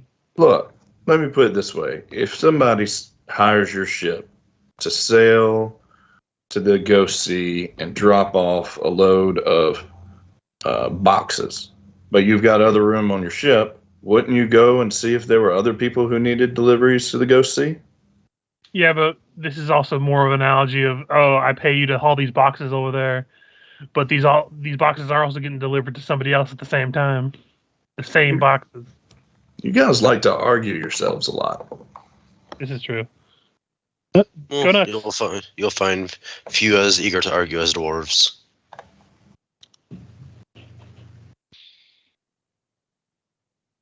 All right, so it is Fergus, Nulgrim, and Haskell for certain going to the overmarket. You guys sticking as a pack, or are you separating? Yeah, At least close together. Yeah. Yep. All right. Jigless will meander through, and if they're, offering samples of anything, he'll try some stuff and be Definitely his not. normal happy-go-lucky self. Definitely not a fantasy Costco. Yeah, so you guys can spread out over a short distance and ask around. Give me like I'll just say a persuasion.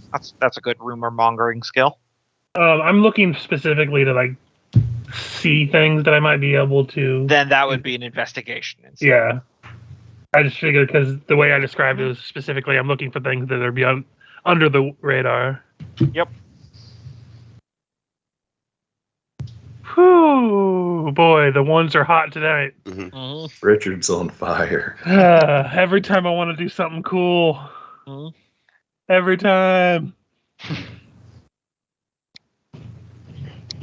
I give up. Okay. So you all are kind of like spread a short way out. Jigless is chatting some people up. Fergus, you're like posted up on the corner of a tent. You're just kind of looking around, scanning the crowd, seeing if anything jumps out at you.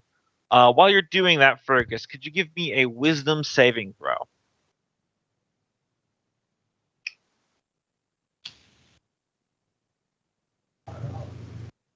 Yeah, that's right. about what I expected. All right.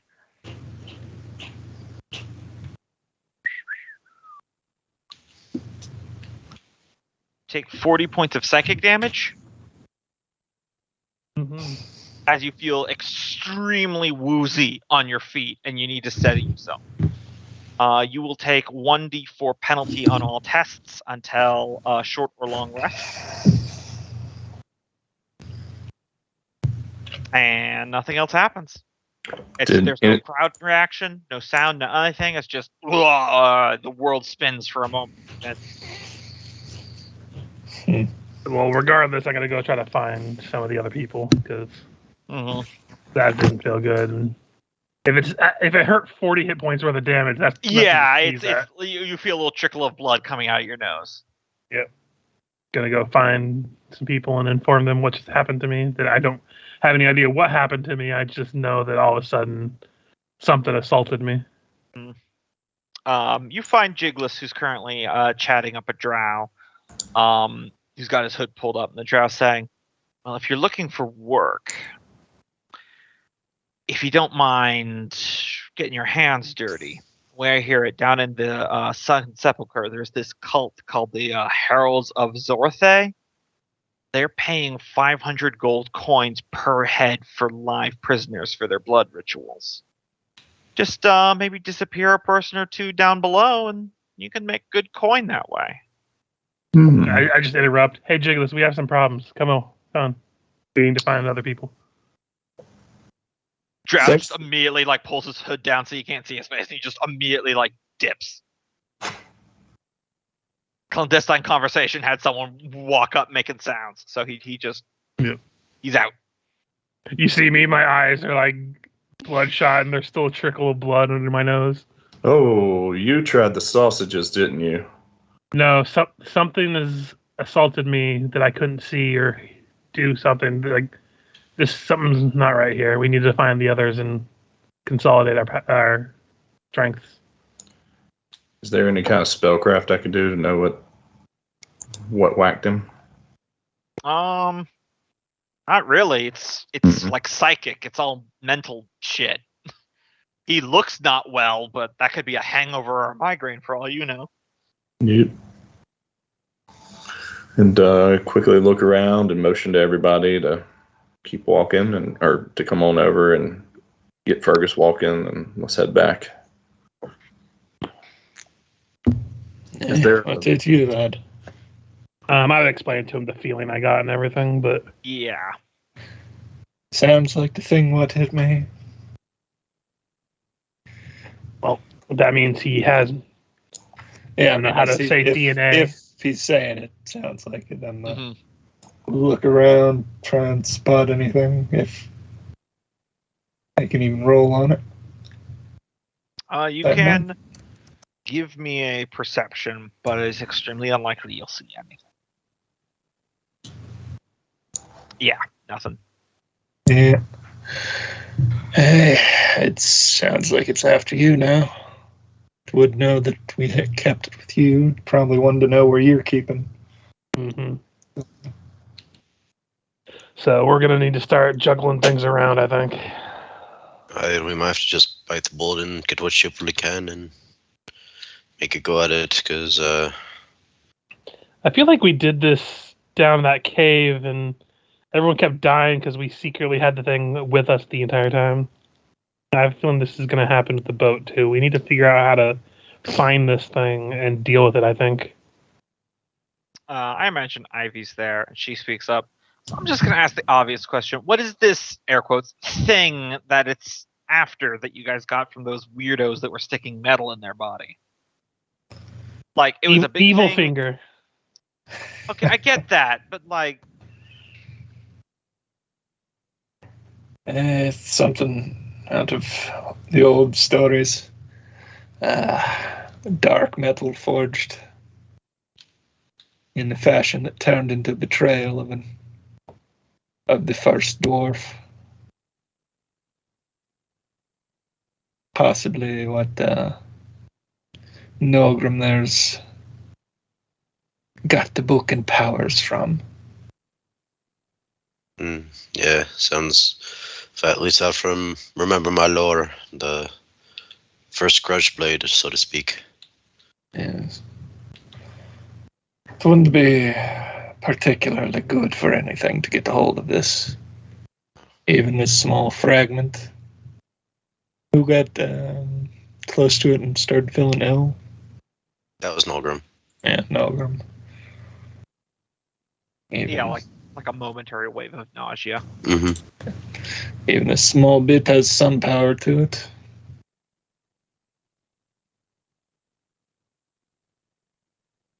What exactly that power is, I couldn't say, but... Okay. It's good to know, I guess. Sounds very vague, but... When it touched you and you felt that way, Taskell, did the feeling ever go away? It's Nolgrim, but... No, I'm talking about the creature we encountered. Oh, yeah, it went away after a long rest, but... You know, however we would express that in character. Yeah, it just over. I slept on it, got better. I slept it off.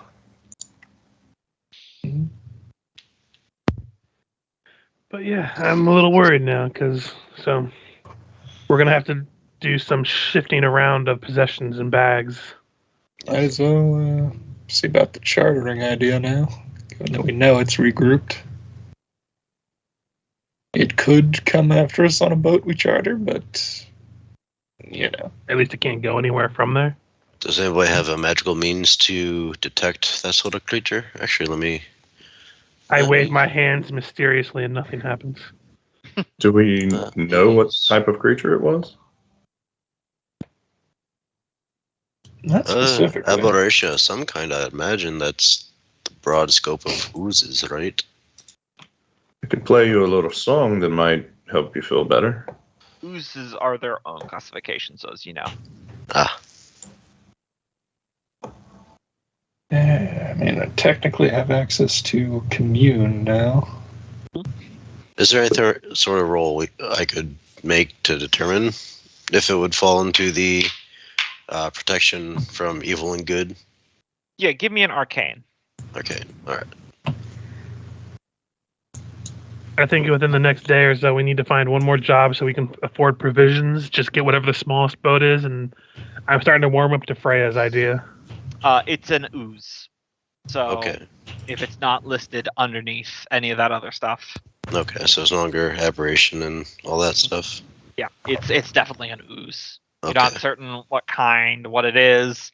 Most oozes are very dumb. This is clearly intelligent, but it is definitely an ooze.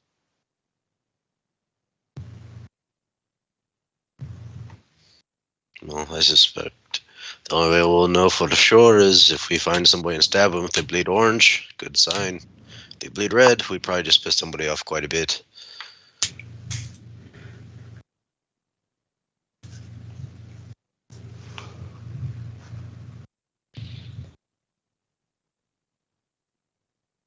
So what's it going to be from here?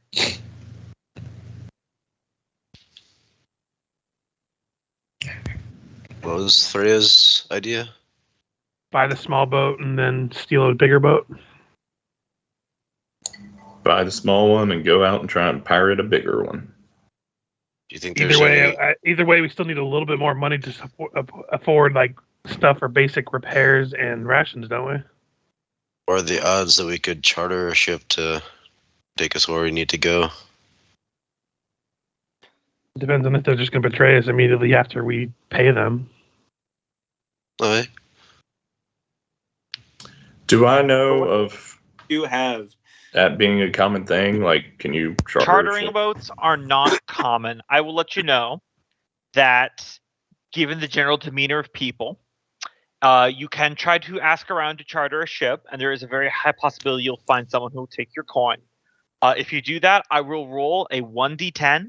On a 1 through 9, they're going to wait till you're vulnerable to take your stuff and then ransom you back at port once you're out at sea. And then they get your gold and all your stuff, and they don't have to go that far. It's easy money. Yeah. You can So what try you're to saying hire is yourself there's a on chance.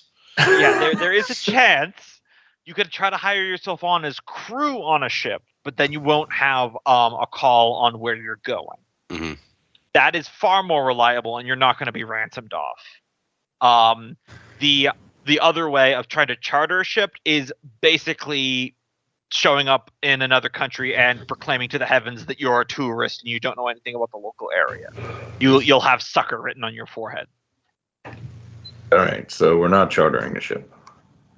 As I said, there is a 10% chance that is not the case. I'm being honest with you because Jiggles would know. Mhm.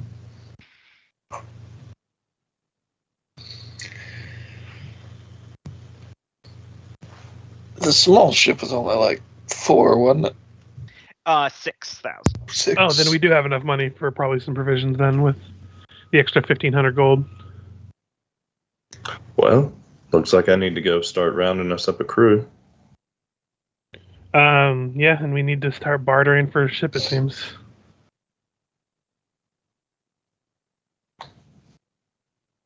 Did you want to do that together, or did you want to do it separately? I think we should probably stick together if We it's can going probably to hit us afford in to let public. Jiggles run loose, but everyone else should stick together. I mean, he was face to face, like literally face to face with that creature, so probably don't want to leave him alone either. I say we go and try to find out how much the boat's going to cost us and agree to a payment, and then go get a crew and then handle the handoff of the money for the boat after we get the crew. Well, they're true because there may not be a boat readily available. We may have to wait until one comes off the line. Yeah, so we'll go check that out first, I think. Heading to the berth. Yep. All right. So, are you gonna go try to find Kurganson again, or are you gonna try to find someone else to buy a ship from? Let's try and find somebody else who's a bit jollier. All right. Give me a persuasion to ask around. Just one person. Is there? Does Jiggles have someone he's bought boats from before? No, you've always served in other people's ships. You've never captained Can I yourself. give him advantage if he's looking around? Sure, I'll allow that. Yeah. You can roll a second. There we go.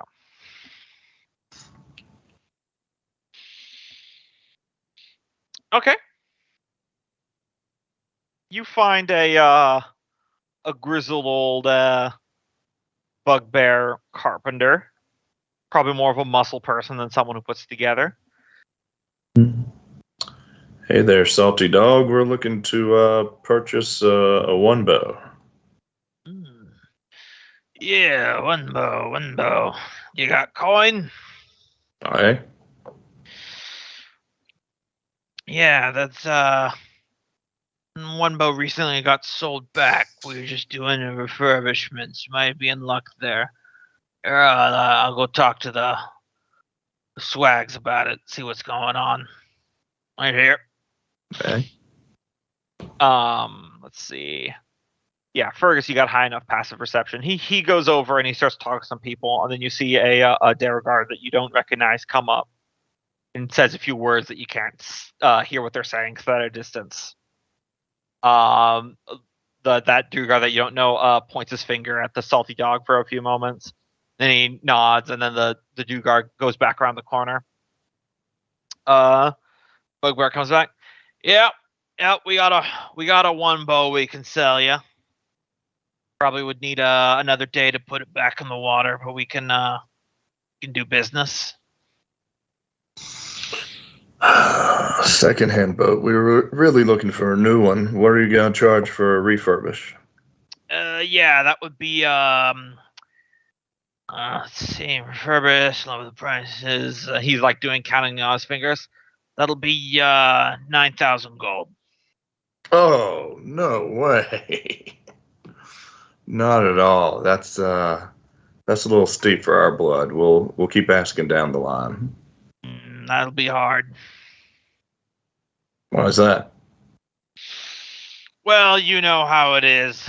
Kurganson's pulling a lot of ships into refurbishment. Who's Kurgason? Out of character. He's the guy that Fergus collected money. Kurganson is the guy that Fergus collected money from and got a natural one on his deception. Mm-hmm. They're not. They paid him. I'm fucking rolling so And they're hot not tonight, denying guys. you business, but they're just trying to scalp you. Get their money back, too. Yeah. Hey, good. Hey, Where is Kurganson? Maybe I can talk to him. Yeah. He's up at the Grand Dry Dock just up the way. All right. Why Not don't too you happy to be getting guests today, though, I'm told. Oh, no. It's that time again? Yep. How long does it usually last? Until the leak is patched. His eyes go over to Fergus and back to you. All right. You guys stay back here, all right? I'm going to go talk to Kurgason. Fair enough. You guys walk away. You're left standing there with Salty Dog. Moment of silence passes. So, you surfacers heard of literary real estate? I'm intrigued. Now we got to Jiggles. Not again. Yep, because of course the modern metaverse and crypto of this world would get started in a pirate port. Yep. By the way, let me know if I need to do anything, but I have to run to the bathroom real quick. So. Okay, that's fine. Yeah, I got a pee too. You can take a bio.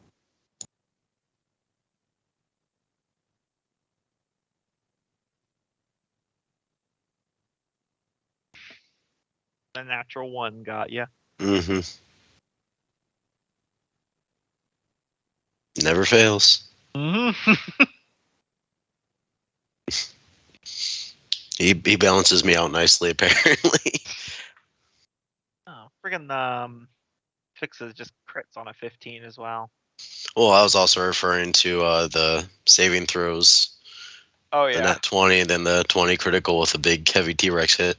Oh, that still wakes me up in the middle of the night. You guys thought money wasn't gonna be in this campaign. Well, I we expected to have a bit when it came time to use it. You could have tried to heist back from the pirate captain. I wasn't gonna stop you. He was still on board. Richard was looking around for a mark, and you guys knew where one was the whole time. But hey, I'm not here to tell you what to do. Just here to tell you how to fail. Mm-hmm. I'm back. Hey. Welcome back.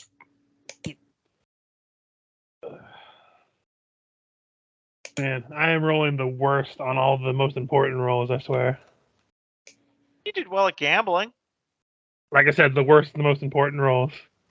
This is why I played the Wizard and Way of the Wicked, so I just had Loki do all the saves, and I didn't have to roll a thing. I joke, but that was legit the reason why I became a Wizard. No, and I can believe you. Actually, I should probably just do the bio now myself as well. I'll be right back.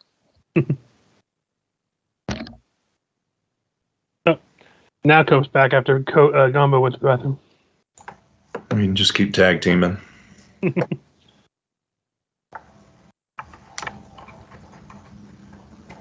mean, there's only one stall. No, you see, there's two, but you never want to take the one right next to the other one.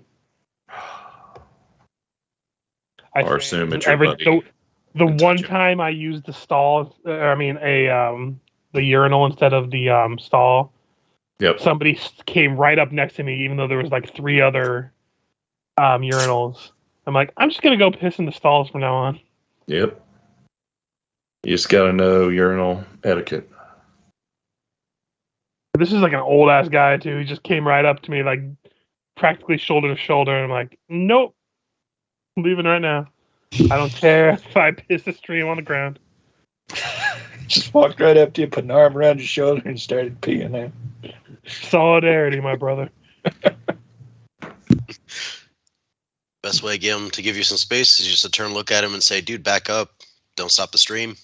That'll get him back up real What you quick. do is you put the arm around him and just look at him in the eyes, like, don't cross the streams. I've been waiting Never for you to join me. You said never cross the streams, Egon.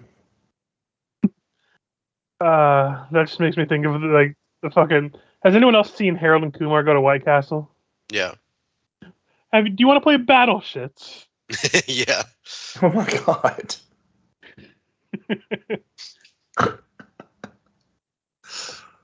Oh. I wouldn't be surprised if after that movie somebody actually came up with rules for that game. Oh, I'm sure they did. Alright, I'm back. You? Still waiting for Cope, or is he back as well? No, he's I'm back. Alright. I found the rules for battle shits. Alright.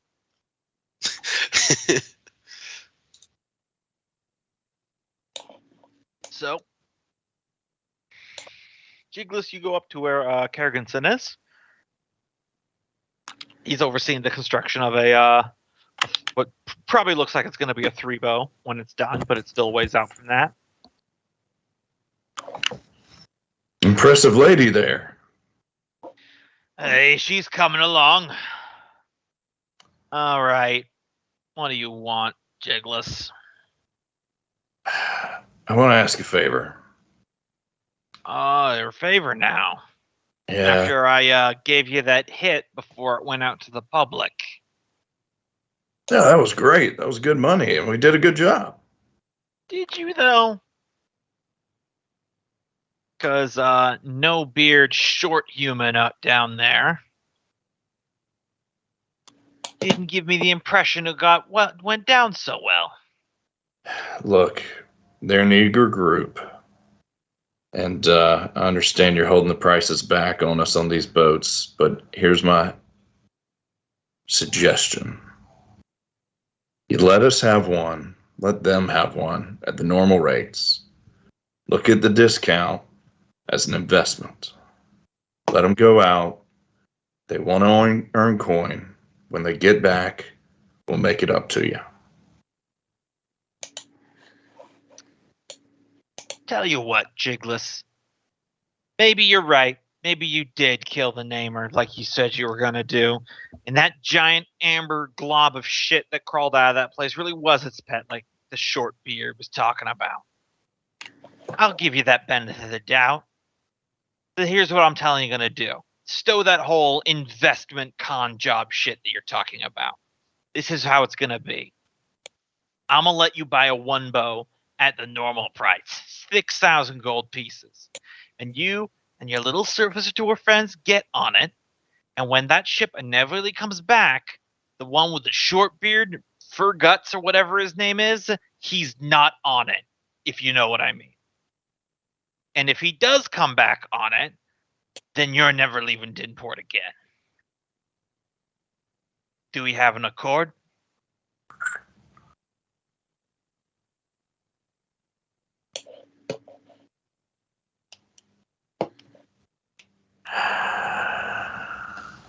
Yes, when we come back to Dinport, Furguts is not on the one bow.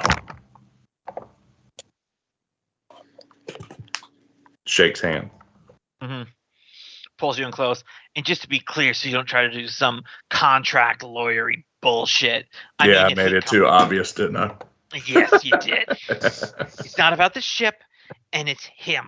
I know his face. My boys know his face. We'll know if he's alive or if you smuggled him, I don't know, a cask of spider's milk or something.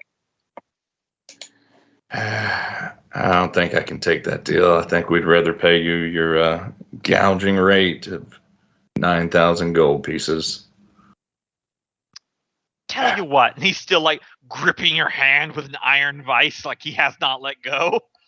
Tell you what, I'll even throw in a free set of rigging and repair planks on that pretty new ship of yours. Out of character, how much is that? Yeah, it's gonna be about that'll be about 800 gold pieces. Do it. Deal. Good. And remember, that dwarf doesn't come back. Otherwise, we're gonna see if Tritons can still breathe underwater with a few extra holes. They can't. Oh, I see what you're doing there. Your hand is like painful from being squeezed now. Good. Glad we having a deal. I'm holding you to this, Jigless. You would give me something to agree with the carvers about. Let's go, your hand. All right. We'll have it in the water tomorrow. Deal. But just so you know, the carvers are wrong. And he walks away. About which part? Yes. Oh, did you say about which? I didn't hear you. Yeah, just as you were walking away, you said the carvers are wrong, and he said about which part. Keeps walking, doesn't acknowledge it. Yep.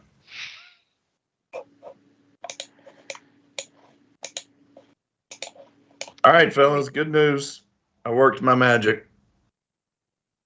Around the time you say that, a Derigar trots up to the bugbear, pulls him down, whispers something in his ear, and then runs away again. Bugbear says, so the repairs went faster than we expected. Cheaper materials will work out. We can do it for 6,010 gold pieces. That sounds like a fabulous deal, as long as it's going to have that extra rigging on it that I negotiated. Looks off to the side. And that extra 10 so that you boys will load it. Right. Yeah. That. I'll give you that separate. And he winks at the bugbear. Yep. Greasing palms, selling your friends. Wait, who are you selling? No, he didn't say that out loud. Oh. Well, we'll take the 10 up front, but you can pay us when you get your boat tomorrow. No can do. I can give you 2 up front.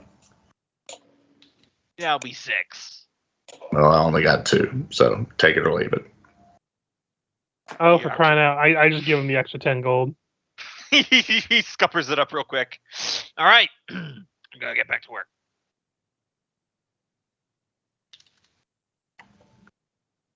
Well, you guys have a line on getting a 1 bow now. We got to get to work on a crew. He said he's going to have it in the water tomorrow. I need to talk to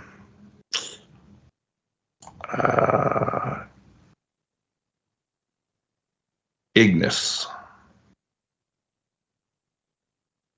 Ignis Hallowstone. Do I know where she hangs out, Gumbo? Yeah, she usually has a tavern that she hangs out in down in Greytown. All right, you fellas want to head down to Greytown to meet Ignis? She's a pretty interesting Duergar fire sorceress.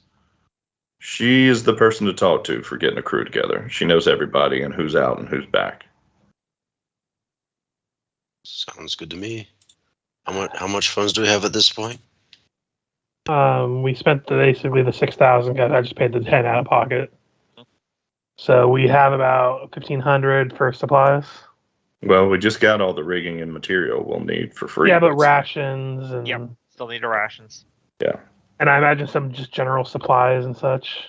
Yeah, I will let you know because this is pretty easy to know that the normal full crew of a 1 bow is 30 crew members, not including you guys. So think about that with your. And then we also need to get a little bit more, didn't we? Because if we're going to steal another boat, or are we just going to go with this boat? If you want to hijack another boat, then you will need more. We'll keep that in mind then. A 2 bow requires 45 crew members, and a 3 bow requires 60 for full capacity. You can try to run it at half, but then you'll take penalties. So if we run the small boat at half, that's 15 crew members. If we run the large boat at half, that's 22. Yeah, once again, not including you guys, to be clear. So that means we need 37 crew members to be able to run them both at half, so that we go out there with a full load of 30, 7 extras, capture a ship if we do, bring it back both at half, both of them back at half crew. That way we can sell the 1 bow back, make a good bit. I'm in danger. Make a good bit of coin, and stock the 2 bow for the trip. I'll bring this up since you're a savvy person there, Jigless. What's the plan to stop the person in the ship that you're not all on from mutinying and peeling out on their own? I guess we'd have to divide our group leadership. Mm-hmm. Can you tie them together? Is there any You physically can, but that is not very good for going through narrow tunnels in between the seas. Can you pull the 1 bow behind the 2 bow? That's gonna just run straight into a wall and shallow and sink in no time. As I said, you absolutely can do that. I'm just saying the stuff that you keep in mind if you're doing your logistical planning. Also depends on the quality of the crew, you know?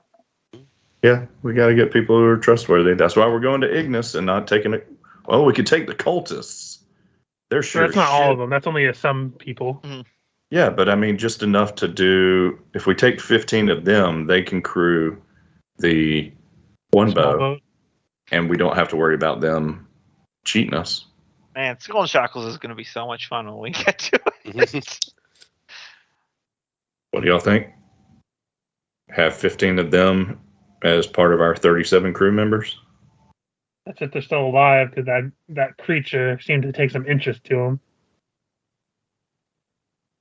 them. Well, we won't know it unless we check it out. We're not gonna, we get to Dammerhall and it's not gonna be like, okay, time to kill these lunatics, right? No. It's good to have underlings. I imagine we're not going to just get off the boat and then all of a sudden there's Dammerhall. Probably going to be a walk anyway. No, I'm optimistic. He was right here the whole time. I will say I've been drifting these waters for a while, and the only large fortress I've seen was the Drow one.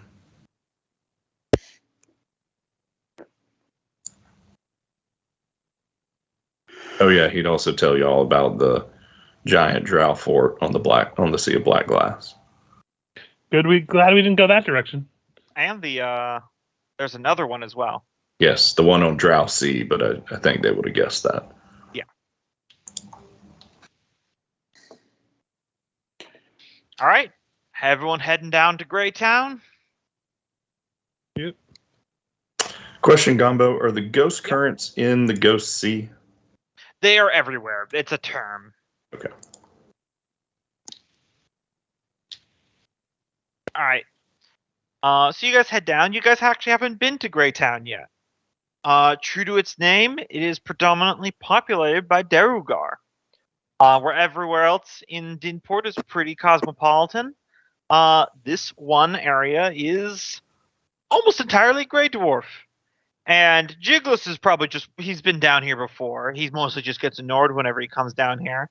The rest of you 4 dwarves, you feel the eyes follow. Yeah, this is why we didn't go down here before. Mm-hmm. It's like one of those people are leaning out windows and they are watching you go through.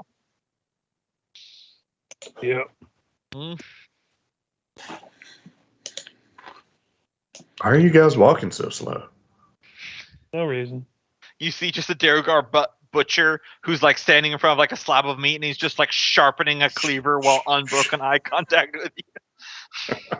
Also, we probably shouldn't have a crew exclusively of Dorigar. That'll end badly for us all. Just throwing it out there. No, that's a good insight. You eventually you arrive at the tavern. The stone name of it, which is a carved above the door, is written in Dwarven. So Jigless, you've never known what this tavern was called. You just knew where it was. There's got this cute little pictogram of what looks like a dwarf that's like fallen down, but its head is like impaled on a mountaintop. And those of you who could read Dwarven, it is just a terrible slur about surface dwarves. It's if you just named a bar after a racial slur, essentially. Mm-hmm. And that mountain that the dwarf is impaled on definitely looks like the one Dammerhall is supposed to be inside of. So, apparently not everyone was upset when Dammerhall went dark. Hello? But Jigless is aware of none of this because he's never been able to read Dwarven before. Hello? Can you hear us? Yeah. Okay, yeah, sorry. My internet just kind of crashed there for a second. So the name of the bar is some kind of terrible slur about surface dwarves, and the picture over the bar is of dead dwarves on top of Dammerhall Mountain. Yep. Yeah, that sounds about right. And Jigless would have known none of this to warn you because he can't read Dwarven. He's just like, it's a tavern. Come on, guys. Why are you hanging around? Whoa, my internet's fucking up too. I hear you just fine.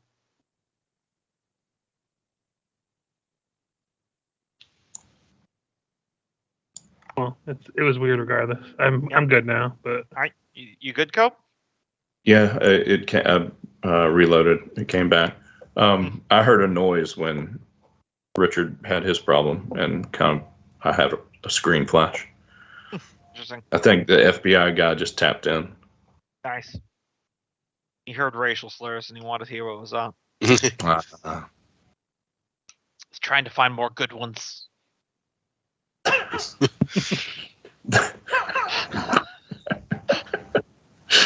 eventually will become bad. You can no longer say. Mm-hmm. that's okay. You can always say cracker. Yep. Remind me to just link you guys that a College Humor video I found where it's just an entire musical number about all the words that sound like racial slurs but are not actually racial slurs. And it's just a long string of words that make you sound very uncomfortable until the very end where the guy's doing the song and finally, and then it just goes, boop, and he goes, oh shit, that one was real. It's like that Avenue Q song. They sang one called Everyone's a Little Bit Racist. It was pretty funny. All right, so you guys swing open the metal doors to this tavern, squeaking on its hinges, and Derogar aren't known for being especially jovial folk compared to other dwarves. Jigless has been around them probably the most, ironically, out of all you guys. It almost feels like the part of their brain that experiences joy other than cruelty is just gone. So it's not like this place had an especially lively atmosphere, but whatever conversation was happening before immediately just drops away as the door opens, and it's that sound where you hear all the people shifting in their chairs and heads turning to look directly at you guys entering. Oh, that's right. I forgot. Y'all don't like each other. I mean, I never had beef until they started having beef with me, but that's beside the point.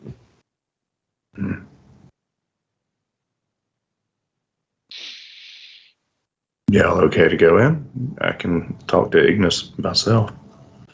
You might need to do it on your own. I do not imagine we would help the deal in any way. Maybe we just keep on walking and act like, oh, this is just a guy we happen to be walking alongside while we're doing our own thing. You hear a voice that you sound very familiar to you, Jigless, call from inside. It's the only voice that sounds like it's actually jovial right now. It is the voice of Ignis Hollowstone. It says, well, don't just stand there holding the door open, letting the draft in, fish stick. Come on in. If you hauled your sorry carcass down here, I imagine it's to see me. Ignis! Just the beauty I was looking for. She's sitting by herself or at the bar or at a table? Yeah, she's sitting by herself, feet up on a table. You guys see a female Derogar around Fergus, Freya, and Nulgrim's age. Darker gray skin. Her half of her head is shaved bald. The other half is longer and looks like it's been dyed like a bright fiery red. And the most noticeable aspect of her is that her eyes are the color of hot burning embered coals. Like eyes that visibly glow. She's got a stone tankard in one hand, and she's got her feet up on a table. She's there's the slight dots where you can tell her pupils are there, just like spots of white in her otherwise red burning eyes. Small grin played across her face and goes, well. I was wondering when the surfacers would come down here. Wasn't expecting you to just waltz right in. Guess that takes some stones. She gestures with her tankard to all the Derogar who are watching you. Oh, don't mind them. They haven't had a good day in their entire life. Oi! What y'all fuckers gawking at? Back to your sorry drinks. Everyone starts reluctantly looking away, but every so often glances are coming back to you. Mm-hmm. Jigless would motion to the guys to come on over. Join her at the table. Yeah, I'd join. Yeah. Hey, Jigless, how'd you fuck up this time? Nothing bad going on. It's I guess if it's the only thing I've done wrong, it's bring this lot down here into this bar. But they're a brave bunch. I've enjoyed working with them. They're very eager to earn. Is that so then? She starts looking you over. Each you over goes, well, not a lot of experience with surfacers, but I seem decent enough. Eyes go over to Nulgrim. Easy enough on the eyes. Wink. Little nudge in the ribs. No, going to actually grin a bit. Mm-hmm. Right then. We have, these fellows have acquired themselves a one bow. Really? But- How many casualties? As she takes a drink. How many, fellas? 20, 25? I don't know. It's hard to keep count. But they're a tough lot. And I'm eager to profit from them. I think a good trip is going to really line the pocket. Good trip. So you're not going then. Ha. Does he have a history of, breaking the bank and not making any money? Oh, man. Do you know how many ships this old fish stick has served on? Yeah, that would make a lot of sense. Not all bad. I mean, you remember the one, the Black Sea. The Sea of Black Glass, I mean.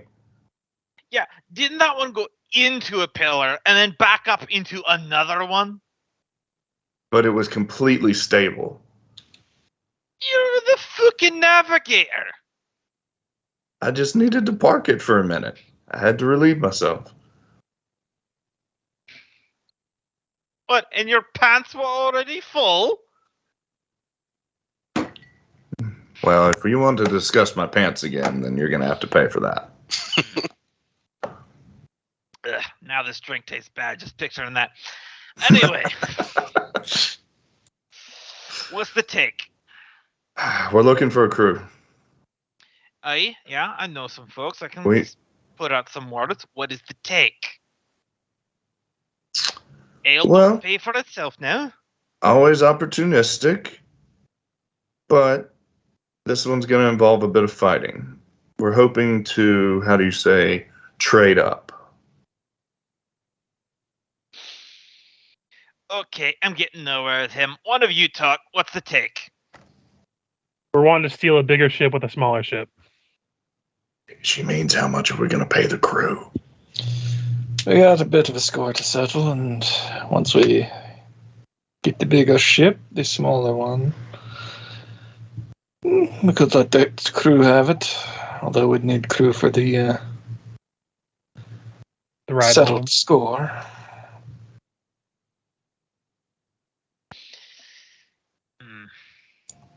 Score to settle? Who ya got a score to settle with?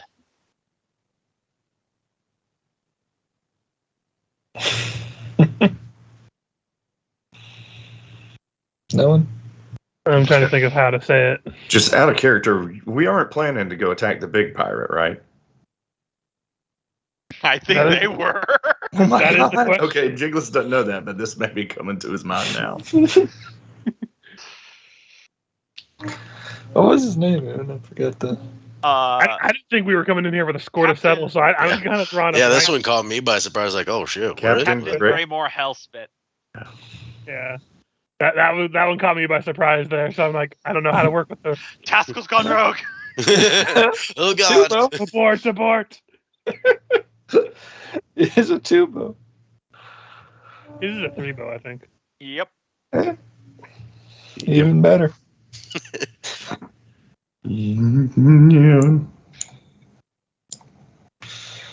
Yeah. I am all for this idea. Let's go kill that blue son of a bitch. Fuck him. Well, It's remember when we were bizarre. talking before about the opportunity, risks versus rewards? Let's go over the risks again of that Fergus pointed out, where if we take on too much, we end up losing everything we've made. The ship we had gets sold back into ransom and lose all of our items and possessions. So I'm gonna say let's not fuck with who I think y'all are thinking about fucking with. But why? Okay, so We're let having me this try this conversation one in again. front of the person. Risks versus rewards. High risk, high reward. Oh boy, I'm like guys pinching the bridge of my nose at the table. And then, is it Sea of Ghosts? Yeah, we have some promising lead at the Sea of Ghosts that we're looking to pursue, but in order to do so, we need to upgrade to a better ship, and that requires resources and men at arms who can, lay plunder to another vessel. Preferably ones that we can trust to not try to stab us in the back mid-combat. Yeah, Ignis, preferably folks you know. Preferably folks that will be okay with working with, and I kind of motion to the group of us. I'll never say never on a good betrayal, but probably not when the blades are flying. Reduced amount of chance. I know it's not going to be perfect here. And what is going to be the take of in the Sea of Ghosts then? Not a lot outside other than spooky stories and floating corpses. Well, this first crew is really just for a take of a vessel. I'm asking them, not talking to you. Currently, we're not exactly sure what is at our destination. We just have good information that it will lead to some great riches. Out of character, Gumbo, I'm not lying. Dammerhall is supposed to have a lot of shit in it. I no, definitely. I'm not gonna make you roll for it. That's solid wording. Yep. That's basically what I say. Mm-hmm. Like, I don't know what's there, but I have it on good authority that there is something waiting for just the right opportunity to obtain. Mm-hmm. But in order to do so, we need a bigger ship. And in order to do that, we need some men who are willing to get their hands dirty. Aye. And you're not so much? Well, I mean, we'll probably be participating. I know I will be, but This group could definitely handle their own and more. It's probably the best fighting lot I've been with, and I don't say that lightly. Oh, really can handle anything that comes your way. That right? This is going to lead to a job, isn't it? I know we've made it this far from the surface. Mind if I? This is going to lead to a job, isn't it? Mind if I test that? A very mischievous grin coming across her face. Yeah. We know this is the story. Crap! Did I lose everybody? No, we can hear you. Oh, beeping sounds. Yeah, mine beeped a little bit at me too. Oh, it must be Skype. Yeah, might be. Can you hear us all right? I can hear you now, but it just went dead silent for a while. Right when you said, "Can I test you?" Yeah, that was the first thing I said. Mind if I test that? So what kind of test do you have in mind? She kind of looks over your shoulder. Hey, Dengar! Thwargar looks. She points to a different Derogar across the bar. I think Thurgan over there said something rather colorful about your parentage. Something about mother bedding multiple orcs. The one Derogar finishes drink, sets it down, gently gets up from the table, walks over, and just slugs that Derogar in the face. And almost like as a flip a switch, the entire place goes into bar brawl mode. Yep. So I'm going to pull you guys over to the combat map, as we're going to have a rather special one in that this is a non-lethal fist fight combat. I even have a special bar brawl layer action. I guess I should ask, Gumbo, do you allow sneak attacks with unarmed attacks? Yes. Okay. Just checking, because otherwise I ain't doing shit with a punch. Let me see. Is casting things like shield frowned upon in a bar brawl? It's taken a little bit more seriously than they are. Yeah. I do need to roll while we're doing this to see if that invisibility charge recovers. I'm not going to use it right now, but I just want to do it while I'm remembering. Nope. I I forgot to prepare good tavern brawl music for this. And a long rest between this and that. And Yeah, you're all healed up. Would I have been able to take a short rest to recover my hit points, or am I still at 37? You could have taken a short rest, but you're still taking that 1d. Oh yeah, no, the 1d4 is taken care of too. How many charges does the Black Blade? I'm not using this round, but just because I forgot to from our last. It has 7 charges total. It would have replenished, I think, at this point. Okay, so fully replenished. You only used the one charge. I used it twice, so it's down. Okay. 4. I believe it's a roll you have to do. So. Let me look it up. Wand of Shadow Blade. Roll 1d6 plus 1, and that's how many charges it is. So if you use it the higher level cast, right? Yeah. So it has 1 charge left on it. So it has a maximum of 7. All right, back to full. All right. Okay.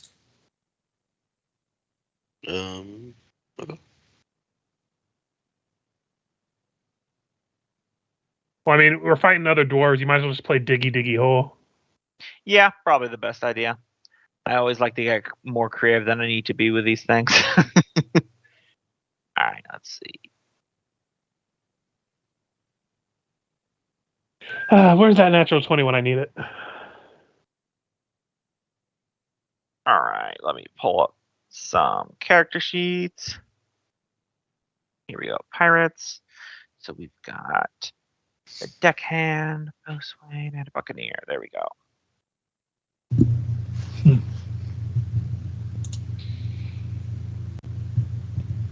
And it just does 1 bludgeoning damage. Plus your strength bonus. Yeah.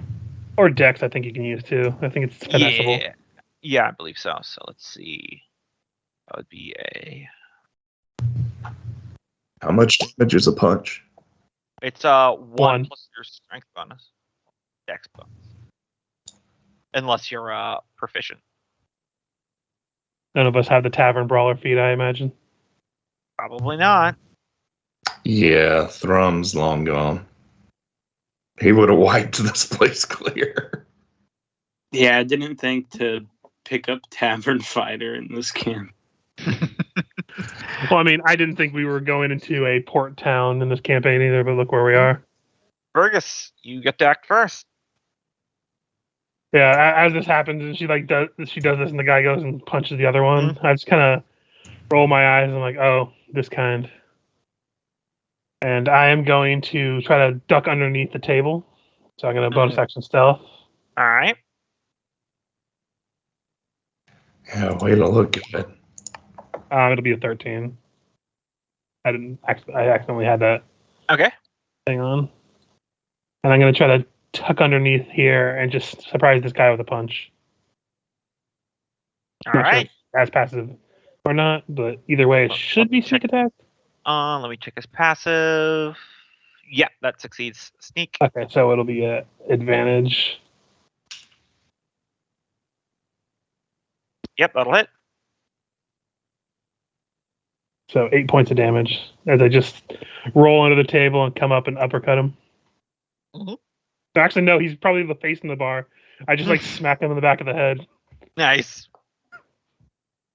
He wasn't even involved yet, and you took him down. He's still up, but yeah. Yeah. Anything else? Don't Nope. you have a? Oh, you don't. Oh, yeah, have I have a second attack. I do. I keep forgetting about that. Mm-hmm. You won't have an advantage. And it won't be sneak attack anyway. But, Are we proficient with unarmed as a base, or is that? Yeah. Okay. 18 will hit. As he's about to turn around after I sock him in the back of the head, I just slam his head into the bar. Mm-hmm. That will be my bulk of actions. All right, Nulgrim. All right, Nulgrim will he'll shift to interpose himself between these guys and Fergus, and then help Fergus try to finish that guy off. Is he still you say it was still up and Yeah, fighting? he's still up. All right. I mean, he was down after 2 hits. We probably don't need him on our crew. Yeah, I imagine spells probably won't be too well appreciated here, even No. like the Bane stuff. So we'll do it their way. Or at least try. I mean, it's going to be like an actual bar fight and throwing rat poison in someone's face. It's not going to kill them, but it's definitely a dick move. But a chair's not going to kill them. You can use that if you need to. Yeah. Wrong person. Hold on. I closed the character sheet. I believe that misses, but let me double check before I say so.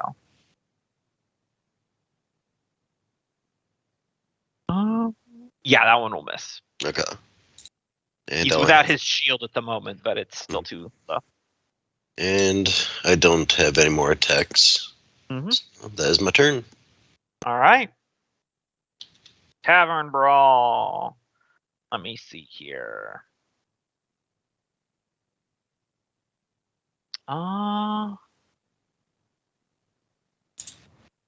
Okay.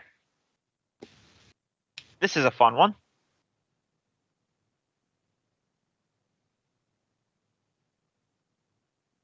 You guys see that? Mm-hmm. So pick 2 PCs, and I'll pick 2 NPCs. I'll say They're this stunned for 1 round. and prone. I would volunteer Jigless if you want me to. I feel like he would have stood up from the chair, going, "Oh, this will be fun to watch." Thinking he wasn't involved; it was going to be a dwarf thing. Mm-hmm. From a statistics standpoint, I'll just take one for the team and be stunned because I am not very strong. I would make a motion, Gombo, even though you're choosing. I imagine this guy would probably be pretty stunned after being wailed on by 2 people. Yeah, that's fair. I know it's you choose, but I'm just suggesting it. Mm-hmm. I have a 0 strength. We said you can use Dex as well. Yeah. But I think you're mostly intelligence, aren't you? I have a little bit of Dex, yeah, but mostly intelligence.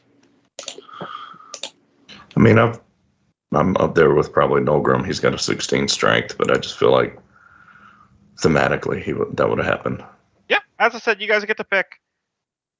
That's how I was originally, when I was designing these Tavern Brawl layer actions, I was thinking about like random rolls and stuff like that, but I'm like, you know what? Let's just do it this way, where we each pick people on each of our sides that are affected to represent the randomness, because there's more than just the people on this table that on the map there. Yeah, I've never been in a full Tavern Brawl, but I imagine that's freaking insane. Yeah. Like in the movies. So yeah, I guess it's Freya and Jigless that take our stun. Prone and stun.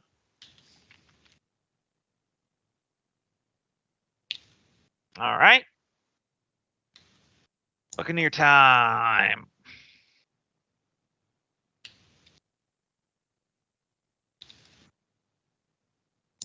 This guy's going to come over here to stomp on Jigless. This guy over here is stunned. This guy's going to hop up on the table to kick at Nolgrim. So first up, the one at Nolgrim. 16? That'll miss. All right. Also, keep in mind, if you guys have any shields, you're probably not using them in this. Okay. Still miss. Yeah. Yeah. Just making sure.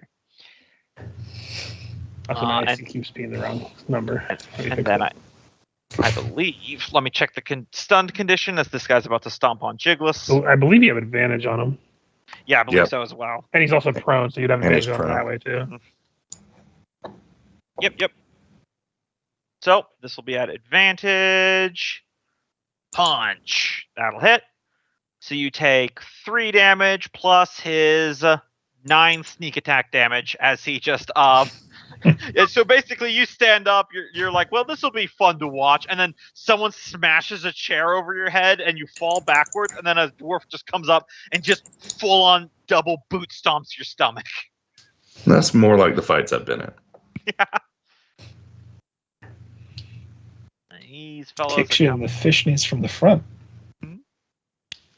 Freya, you imagine are stunned. Jigless is rolling under the table at this point, like, this is not my fight. You're like, oh, my escar goes. Ignis, who's not on the map at the moment, is enjoying watching. Yeah, so can I do anything while I'm stunned? I'm not sure. No, I believe it's just your turn. All right. Task. Yeah, the one on the table, I imagine it's a 4-leg table, because center posters aren't terribly common back then, I'd imagine. Well, it's made of stone, so it is a center poster. Eh. Well, either way, I'm gonna come over here and try to mess with the table out from under that dwarf. Yeah, If you it is can a kick center poster, yeah. Yeah, you can kick it over. Probably what, a strength? Yeah, like an athletics. Yeah, go ahead and roll athletics. It's flat of strength either way. Oof.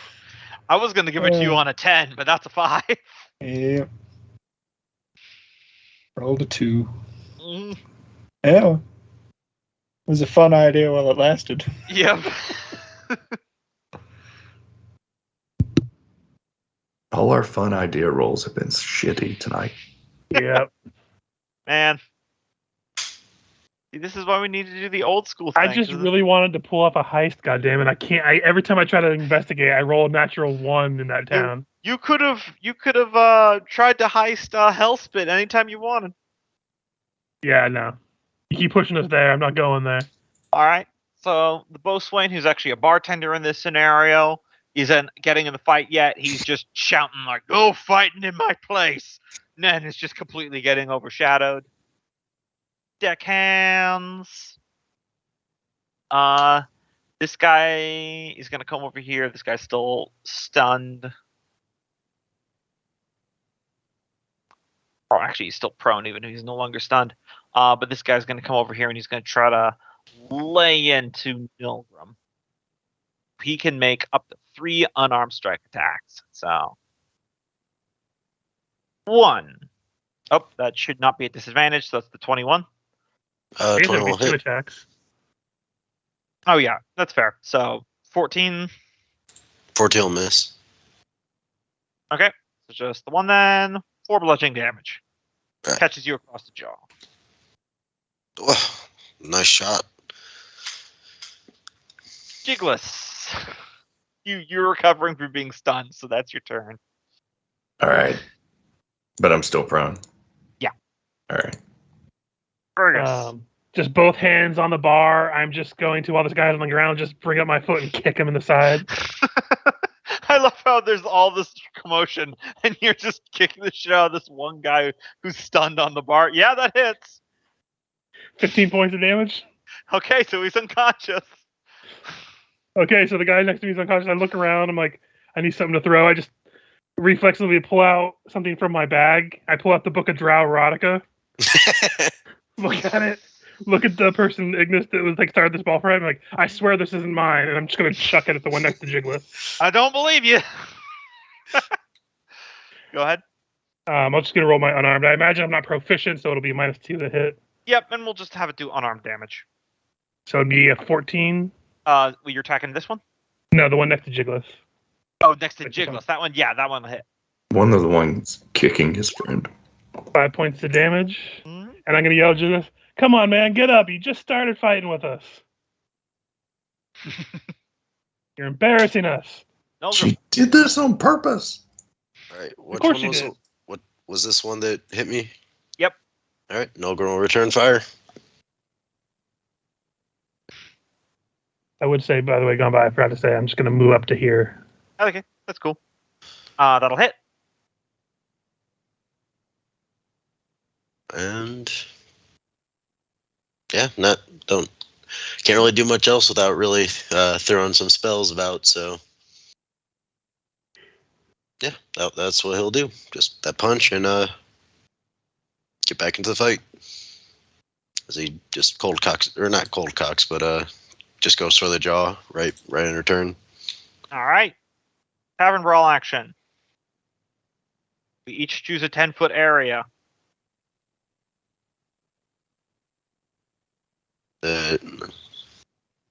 Just keep it on me. Oh, does it have to be on one of us to begin with? Nope, it could just be anywhere. I'm gonna put mine on the map layer here. I'd put it. I'm fine. here. I'm Actually, hold on. fine. I'm gonna move it to here because he's on a table, so it makes sense if liquid went everywhere if there was Mhm. beer on the table. Yep. There's a bottle rolling over there. You can see my orange one I Yep. put down. Especially after I kick the table and he's surfing. So dexterity saves. Yep. I'll roll those for those two. Freya's, I think, already prone, so does she have to make the save? No, she's already prone. As comical as that would be. The deckhand. It does have her getting up and immediately fall back down. Shouldn't have been an advantage, but that still saves. And those puddles are going to be there for the entire fight, so as you know. Difficult terrain. Freya fails to say. You guys look over to where she was, and she's gone. She's fallen into the void. Yeah, she no-clipped through the world. You guys know when you like drop a pin and you like swear to God it like disappeared, like you can't Yep. find it. That's where she went. I had an idea for a character modeled after Mario that could phase through walls, and then every time he did it, it would look like a no clip. All right, so this guy here is going that he's going to jump down and he's going to try to put Taskell in a headlock. So this is going to be an opposed athletics as he tries to grapple you. 11. All right, he's got you. And then he is going to move half speed backwards, pulling you away from the group.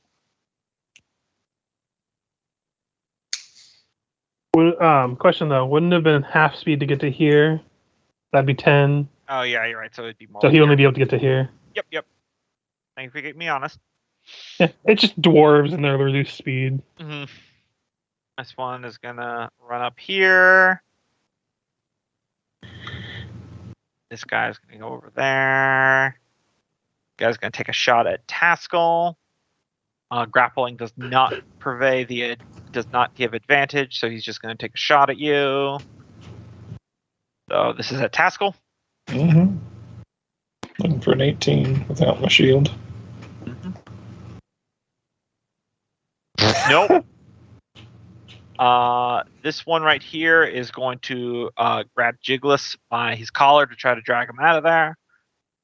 Okay, so this will be another opposed strength. This is a strength save. Not save, it's grapple code. Okay, athletics. So it'd be athletics. Yep. He rolled a 5. Or acrobatics. Acrobatics. Yeah. If you're the defender, you can use acrobatics. Yes. Jeez. So, I guess Jiggles just breaks danced or something? I don't know what happened there. Yeah, he spins around on the floor. Nah, he just flops around. Can't get a this- good grip on Like that a fish. fish. It is really hard to grab a fish off the floor.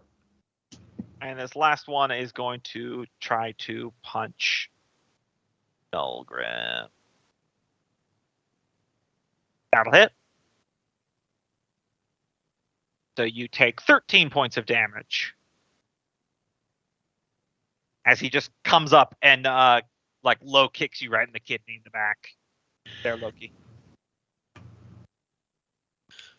Motherfucker, didn't you see it there?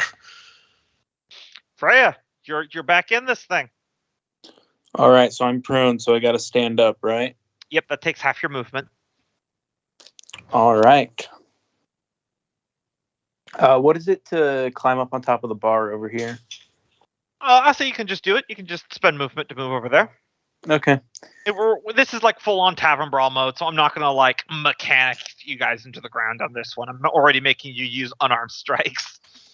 Okay, then I am going to use the rest of my movement to come over here and drop the people's elbow on this guy over here. Can you smell what Freya's got cooking? Yep. You know what? Just for the cool factor, I'll give you advantage on that one. All right. Nice descriptors, I think. In this fight of all fights, should give people stuff. That's why I was trying to flavor it up with me throwing the fucking drow erotica. Oh yeah. All right. Did damage. I just got my dex, right? Yeah, it's your proficiency bonus Dex plus your plus- dexterity bonus. Okay. So I'll just roll the dex and then add 4. Gotcha. Advantage. So Oh, yeah. 25. That'll hit. And how much damage does it do? It would One be plus 3. It would be 1 plus your dexterity bonus there. So yeah, so it'd be 3 damage. 3 damage.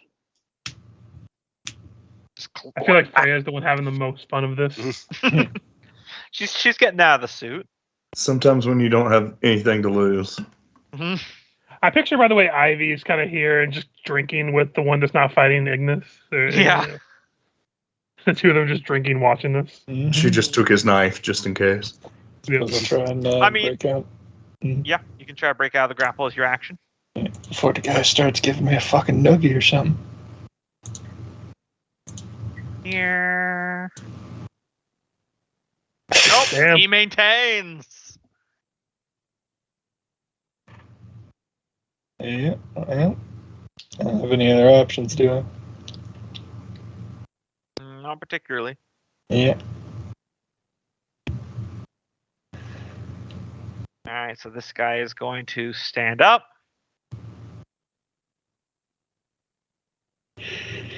Okay. So this guy here is going to take shots at Freya.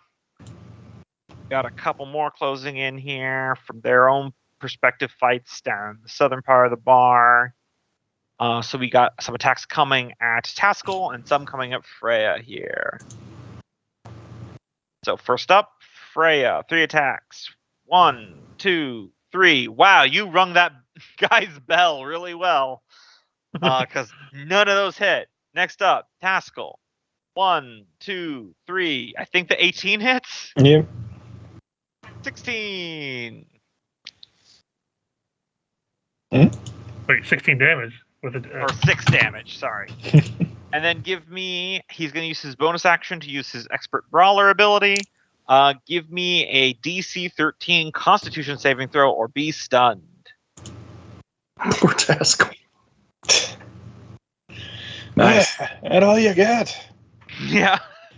Oh, poor Taskell. He's only got 18 AC and 75 hit points, and everyone's doing like 4 damage. Oh, no. I mean, to be fair, they have sneak attacks, so. Yeah, I know. Just saying. Jigless, you're no longer stunned, but you are still prone. And in case you're wondering, spell casting may be weird, but you can still give Bardic Inspiration if you would like. Okay. Shouting and Also, I feel like Vicious Mockery would fit. only because that does lead. Yeah, I guess I'll make it. It's also exception. psychic damage, so. Yeah, I guess I'll make that as an exception. Okay. What is standing up? Half your movement for the turn. Okay. So he is going to stand up then. And try and punch this guy on the way up.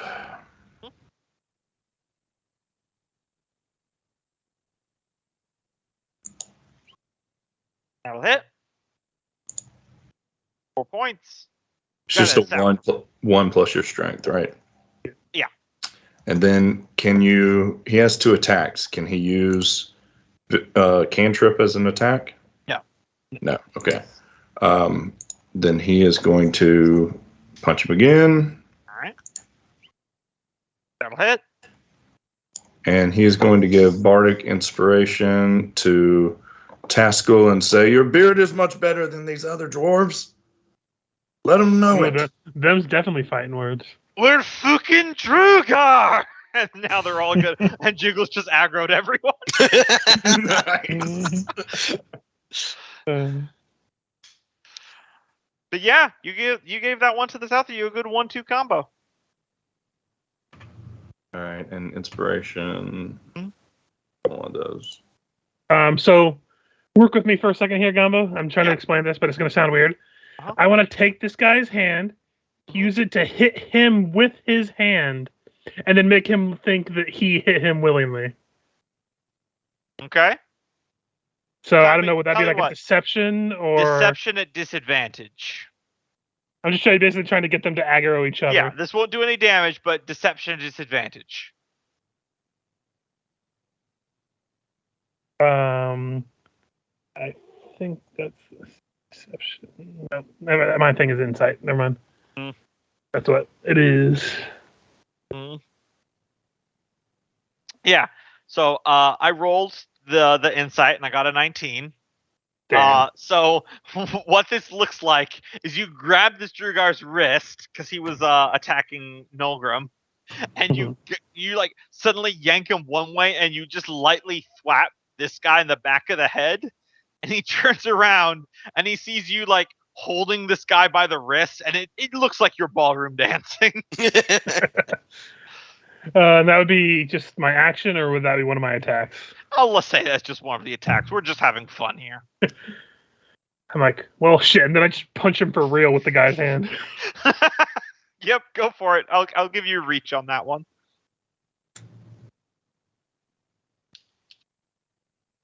That'll hit. 15 damage. Yep. That does so much damage. You know what? I'm gonna go one more. This guy is now prone. Okay. Just for it was just a very comedic, like Indiana Jones moment in my head. Yep. And then I'm going to action surge and just stomp that guy twice. Yep. I'm sure you will. I can't believe no one rolled any kind of monk. Yeah. I mean, except for the one who is now departed. That'll That hit. doesn't count. He was like 7 classes. Oh, I wasn't aware he had monk levels. There's no With need to one monk exaggerate. level. It was only 6. But yeah, I stomp him twice after he's still prone. So you guys see just Fergus full on like Nathan Drake whirlwind of destruction over here. Jesus. Like equal parts like actually you know what, he's just doing a Jackie Chan routine where it's comedy but also beating people up at the same time. You know how it is. Where You know did you what? get a ladder Fergus- from? Fergus really needed some release from his frustration, and this is really helping. I do like that I do like the psychology of that, where this bar fight started with Fergus going, "Oh God, not something like this," and then like a few seconds in, he's like, "You know what? Actually, I kind of needed this. This is good." Pretty much. Oh man, I didn't know inflicting a pain upon others made me feel better. I see what you guys have been talking about. I think I'm gonna get a complex from this, and I like it. Yeah. Just don't talk about Fight Club. Oh man, I want to punch people during sex now. But that will be my turn. Okay. What's on the ground here? Is that just like spilled liquor and whatnot? It's I just used a different color. It's just slippery terrain. You can treat it as difficult terrain. To move it has to be through it, and you won't have to do the check. Yeah, mind if I get him out of your way? And Nolgrim wants to kind of reach down and grab this guy by the scruff of the neck or the back of the shirt and just basically drag him face through this and just basically grind his face into the ground. Yeah, you asked me that mid kick. I'm like, I think I'm through with him, and I just give him one more through the road.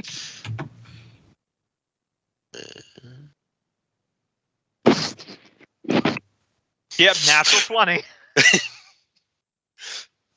So he is why was that? Oh, I see, because it didn't add your modifiers. Yeah. It doesn't add your modifiers, so it's just an extra 1. Mm-hmm. But I will say with that, especially with that natural 20, you swing him over and he just kerplunks into the bar here. It just slides him through, gets some more speed than anticipated, just like head first right halfway through the bar. Roll me a 1d4 plus 1.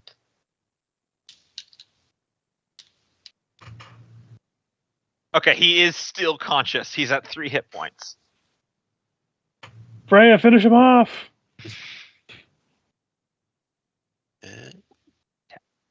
Sorry. Was there anything else you wanted to do? Nope. That will be good. All right. We are going to do.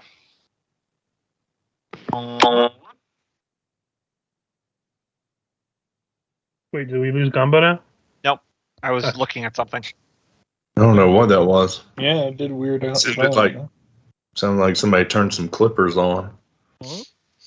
I'll go ahead and take some ale in my eyes. Imagine just kind of. Oh no, I get to choose the PC. Oh, okay. You guys okay, choose the NPCs. This one flips. I got you. Reverse that one. Mm-hmm. All right. I'd say this guy and the one that's grappling Taskell. I would say some of the ones down south. I was just saying because they're closest to the spill. Yeah. All right. Fergus, you are blinded. That's fair. I'm also in the spill. Mm-hmm. And some more tankards go flying into your face, and the high alcohol content burns your eyes. All right. This guy is going to struggle back to his feet. This guy here is just going to be hanging on for dear life. This one over here is going to continue trying to pummel Taskell. First up, Taskell, punch. Hey, that'll hit. Mm-hmm. Yeah, he's the guy behind you who's blinded by alcohol's got you like a full Nelson, and then this guy's just trying to just punch into your stomach. This guy here is going to stagger up. He's going to grab a bottle off the counter, and he is going to drain the last 2 drops of it, and he's going to try to swing around and hit Freya in the head with it. That'll hit. That'll do it. Very low on a sneak attack, so only 7. Okay, 7. Also, I believe that the green bar is your actual health, and this because I think you put your last damage on the suit by accident. But it is your turn. I think that was damage from before, anyways. Gotcha. All right, so kind of set up perfectly for this. So I'm going to run this idea past you, Gumbo. Mm-hmm. So, taking advantage of this guy's blindness, I'm going to go in and grab a handful of his beard hair, slam his head against the bar, do the classic scene in the bar fight where you slide him across the bar. I was hoping somebody would do that. And then I want to flip him off of the bar on top of this guy and make him go prone again. Okay. You can tell me how much of that works, or... You know what? Let's just do this as a baseline attack roll. The guy that you're flipping on top of won't be taking any damage no matter what. But let's just do this as an attack roll. I believe if he's blind, I think you have advantage. Yeah. Yeah, you have advantage on this attack. So that checks out mechanically for me as well. All right. Dexterity advantage. So that would be an 18. That would definitely hit. So go ahead and roll your damage. To this guy, I'll just push him back as he gets more like this. There we are. As they're both prone, and then what would be your unarmed strike damage against the guy that you slammed into the bar? It would just be 3, right? Yeah, it would just be 3. So. Hey, I forgot I can dual wield, so I can actually punch 3 times in a round. Yeah, that's how the guys who have been doing 3 have been doing it, essentially. Yeah, it turns out fighters are really good at fights where there's no magic. Who would have thought?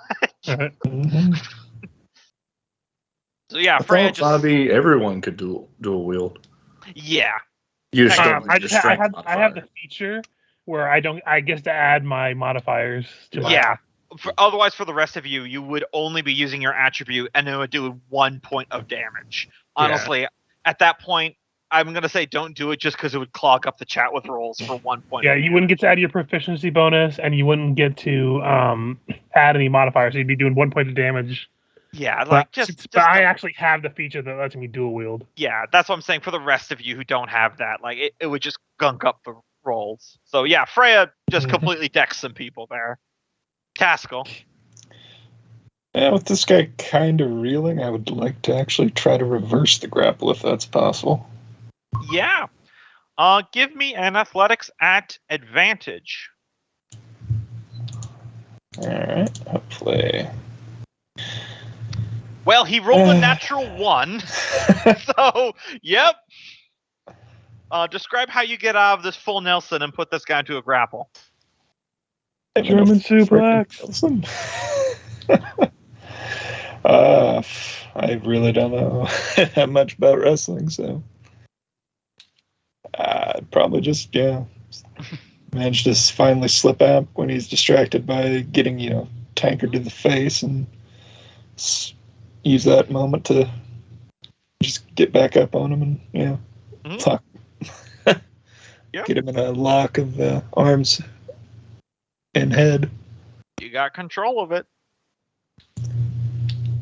The barkeep is starting to roll up his sleeves, but he's not getting involved yet. Deckhand time. Okay, this I gotta say real quick. It's the Wikipedia official German suplex gif. So this guy here, he will be no longer blinded at the end of his turn, but after getting slid across the bar, he's just going to stay on the ground for a minute. This guy over here is going to continue trying to take shots at Taskell. Mm-hmm. So 1, 2, 3, 1 will hit. 9 bludgeoning. And then give me a DC 13 dexterity saving throw. Mm-hmm. Okay. You avoid being knocked prone. That would have been uncomfortable. Mm-hmm. And these guys are going to come in like this. And they are all going to attack Jigless because he called them dwarves. Yeah. So, the first 3 attacks. 1, 2, 3. How many of those hit? Both. Or 2. All right. So, you take that much damage. Give me a Constitution saving throw. DC 13. Okay, so you are stunned. So that means these next ones will have advantage on you. 1, 2, 3. I imagine those all hit. Yep. Man, Jigless did not have a good time in this fight. Give me a dexterity saving throw at disadvantage. He's more of a lover, not a fighter. Wait a minute. He took 25 damage. Yeah, 9, 7. And a disadvantage dex. Okay, you were also knocked prone. Right. Let me just show his hit point total going down. Okay. And then the last guy. Oh, I think the 14 will miss. So you take another 11 points of damage. Alright. As that last guy, who's the southernmost one, he bends down and he grabs you by the collar, so you are now grappled by him as well, as he just starts punching you into the face. Watch the shirt. Watch his shirt. So you guys see just these 3 really beefy Duergar come in there, and it's just like they just circle around. It's just a flurry of fists. And it's just Jigless is getting the shit kicked out of him. I just hear the screams, and I just turn my blinded head back to the person Ignis. Like, is he like this all the time? Usually it's worse. Honestly. Okay, best behavior then. Got it. Jigless, you were stunned, so you don't have a turn, but you're no longer stunned now. Fergus. He's stunned, prone, and grappled. I hear the pounding the Jigless is taking, and I'm just not in a good way. Yeah, I'm gonna just swing at one of these ones. Let's see, bottom one. Gotcha. I will. These will all be a disadvantage because I am blinded. Mm-hmm. First one, Whiff. no helping that. Second one, no helping that. To be fair, these are disadvantaged, so statistically more possible. The last one misses. I'm gonna roll a d8 and add to it with my superiority. So it'll be yeah. Because I want one of these to hit. Damn it. So, Taskell, remember you do have an inspiration die. Mm-hmm. I was about to use it when he told me the guy rolled a 1. So. Yeah, he rolled a 1. So yeah, and then at the end of your turn here, your blindness will be gone. There, Fergus. Otherwise, I haven't had another bonus action to hand another one out because I've been motherfucking stoned over here the whole time. Yeah, I just look at them all pounding on Jigless. I'm like, You know, he didn't mean anything by it. He's just an idiot. What you fucking say to me, Shortbeard? And now they're all focused on you. Okay. I bought you a minute, Jiggles. Pilgrim. Be right with you, and you'll just try to kick this guy while he's down to try to finish him off. For a second, I thought you were like, I'm going to use Green Flame Blade on this guy. I cast Fireball in this room. Hey, good room for shadow right there. Mm-hmm. Is that So I take out my gun.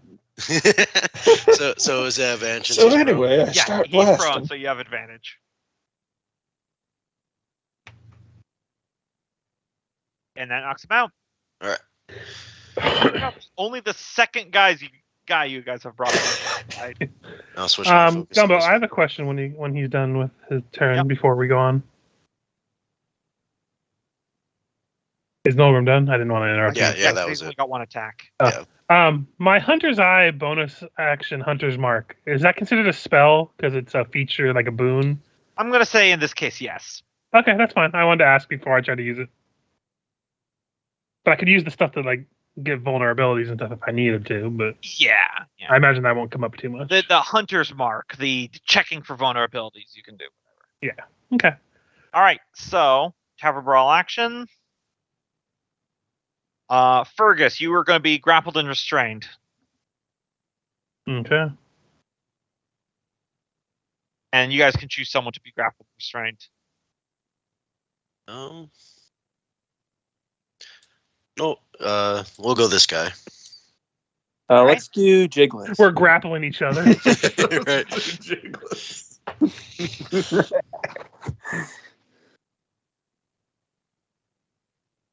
All right.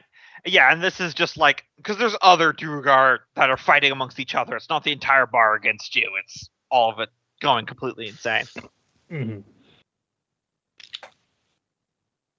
All right. This guy here is no longer blinded. He is still very much grappled. Mm-hmm. So first things first, the one to the south of Jiggles is going to take a shot at Jiggles, calling him a dwarf. 16? Yep. That meets it. This is how we lose Jiggles. 17 damage as he steps on your face.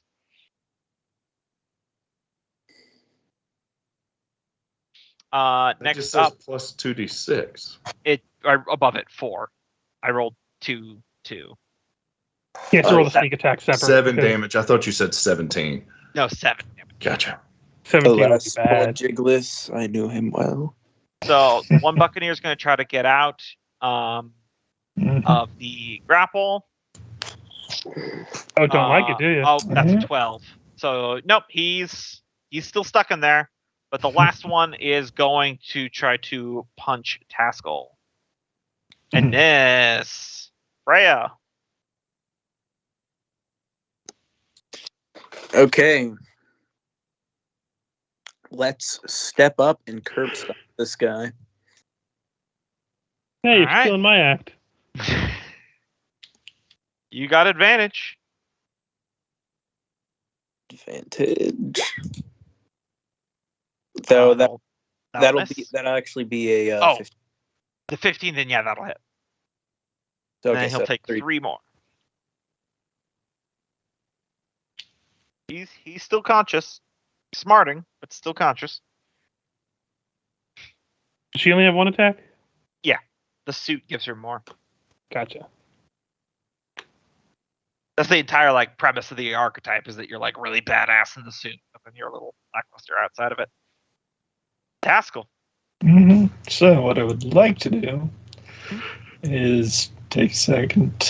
We'll struggle with this guy to shift the grip and then try and spin him through these dudes. I don't know how we want to rule that, but Oh, so you're just wanting to like Yeah. In athletics to knock them all prone or I something? figure Yeah, I was I gonna figure say I'll that- lose grip on him either way afterwards. Yeah.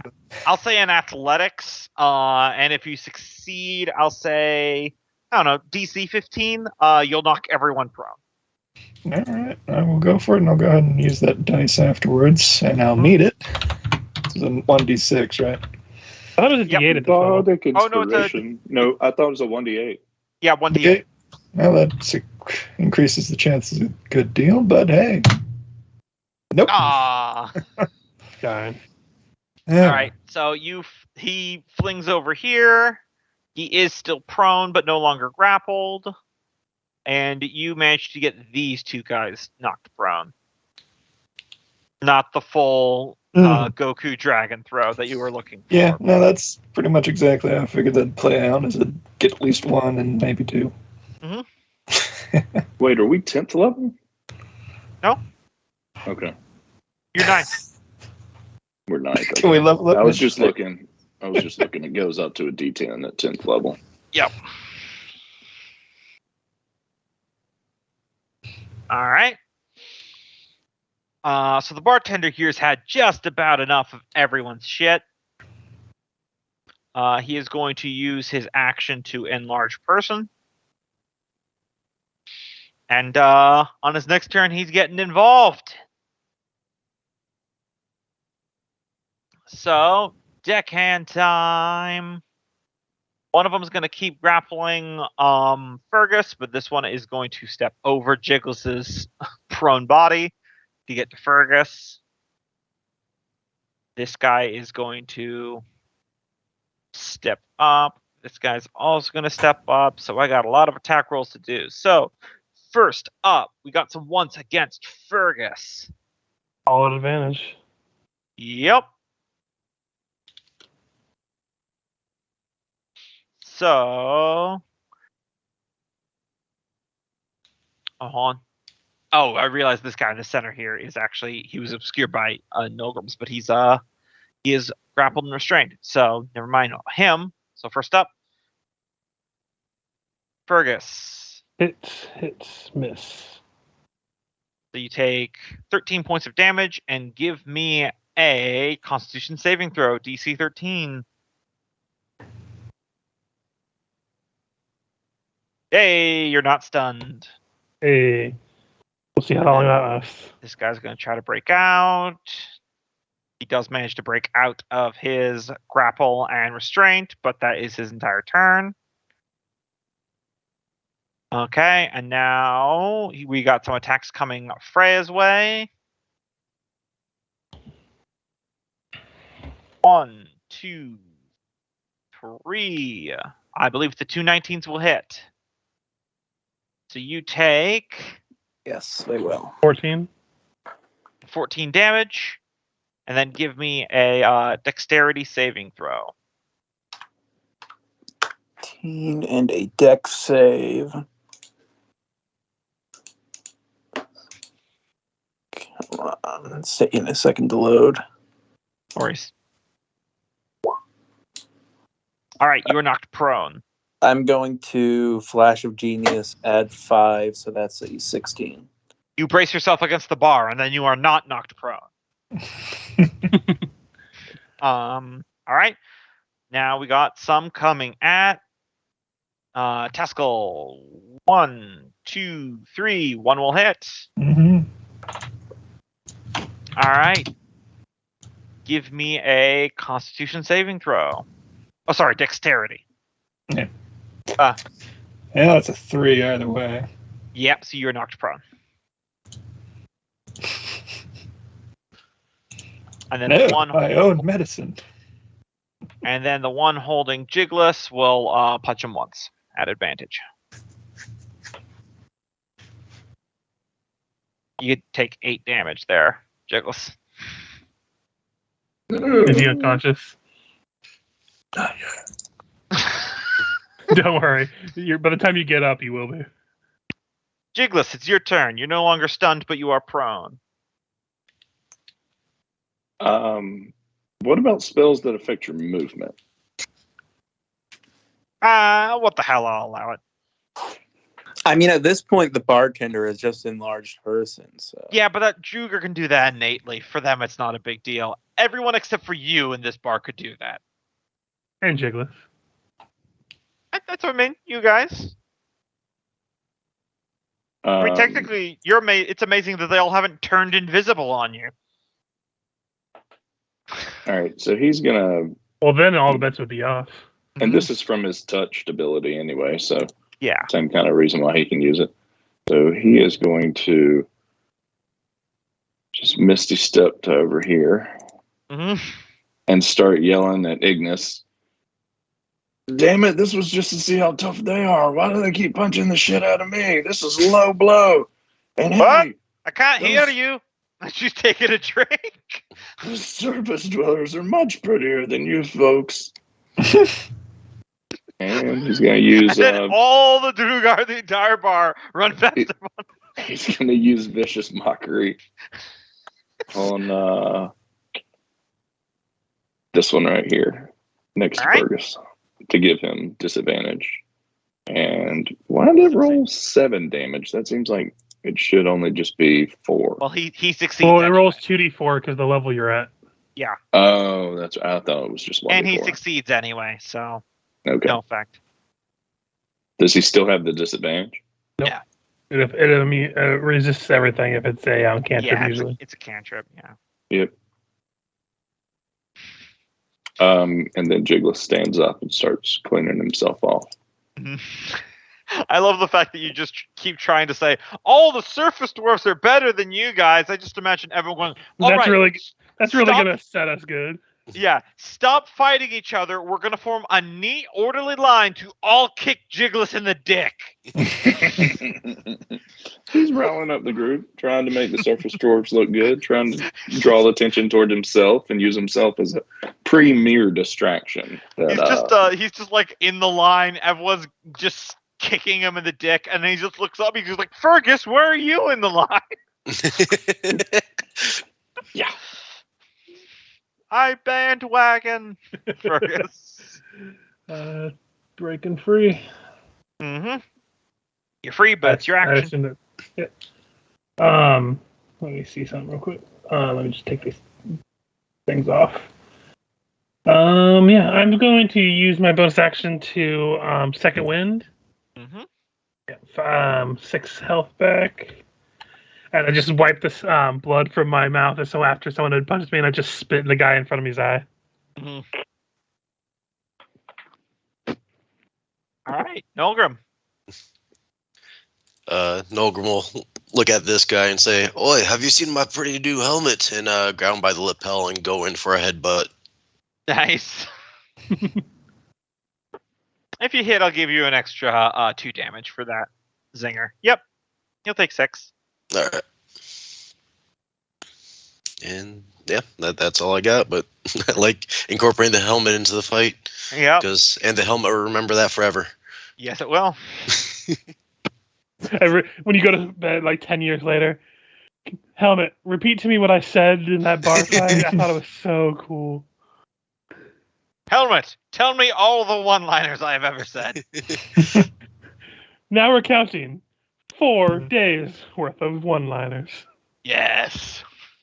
This is how I want to spend my afternoon. He slowly sticks his hand into his pants. More ale. Mm-hmm. I drew the last one. Someone else can decide where this one's going to be. Boom. This right here. Let's overlap it a bit. Just these back 2. Yeah, you guys can use the draw shape, and then you hold shift, and it'll line up to the grid. Ah, there you go. All right. Near Dex. Succeeds, 1 failed. Oh, well, one of them is already prone. The one that failed. And then a deckhand. All right. That makes sense. That one's no longer grappling. But this guy is knocked prone and takes 1 point of damage after he gets headbutt by a Nolgrim.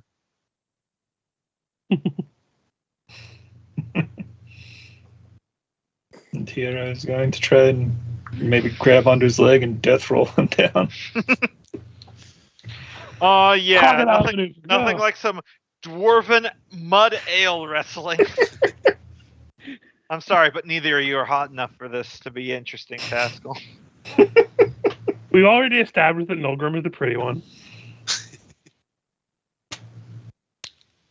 Damn right I am. And then an anvil hits him in his face. Haha, just makes me look even more rugged. I was gonna say it's the Squidward thing. Oh God, he's hot. Yep.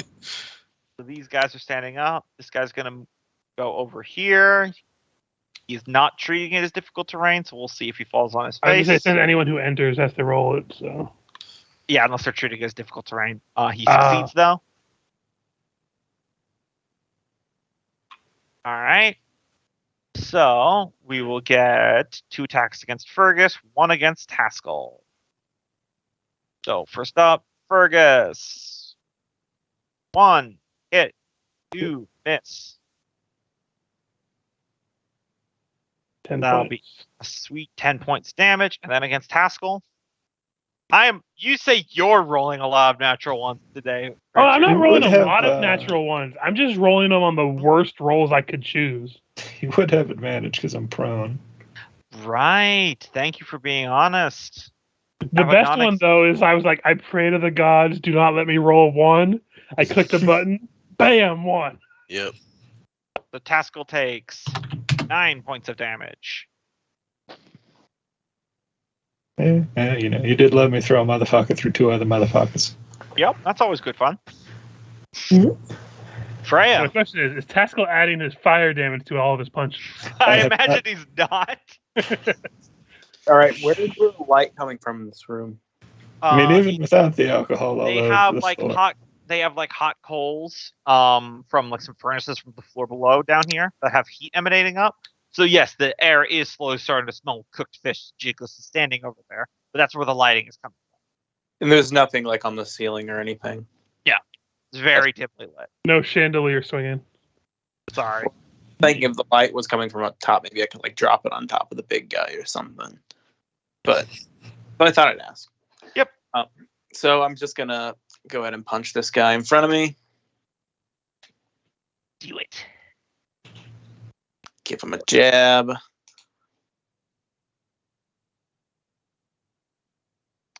Even with your +4, that'll miss. Can't do much about that. Mm-hmm. I just realized, besides me, I think Jiggles is the only one that has multi-attack. Then I'm going to move here. All right. Give me a dexterity save as you enter the area of alcohol, because I think you move fast enough that you're not using it as difficult. So you're going to probably slip if you don't pass a dex save. I mean, 10, 20. Okay. We have fine, movement of fine, 25. fine. Yeah, you took the dex save option. He'd passed either way. This is fair. Mm-hmm. All right. Haskell.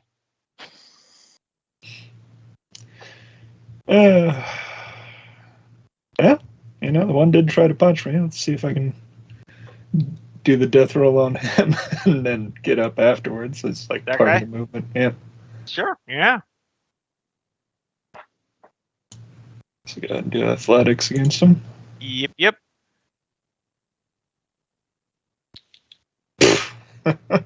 I will say, just for the sake of fun, you do drag him down.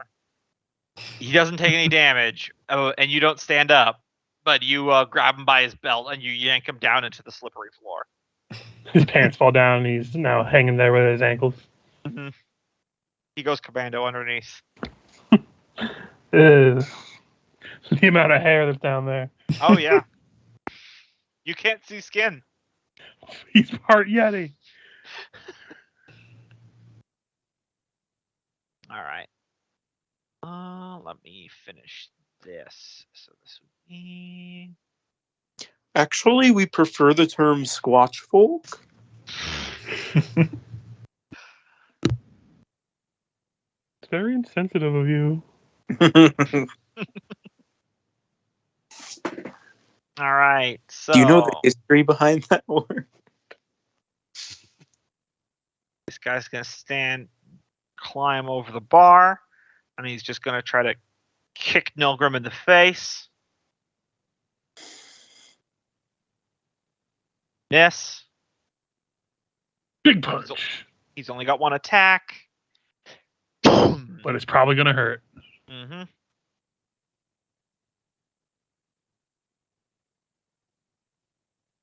All right. Now it's their turn. That guy's basically just fenced off from the fight. So we're gonna get some attacks on Fergus, some attacks on Taskell, some attacks on Freya. So we'll start at the top with Freya.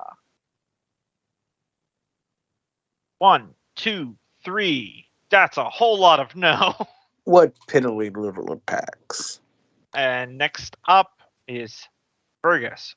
1, 2, 3. 2 hits. And he'll use his bonus action with his expert brawler, so you're now grappled by him. No save? No save. Doesn't do any damage or anything like that. Okay. So. And then finally, some advantage punches on Taskell. Guys, the prince is getting manhandled. 2 hits.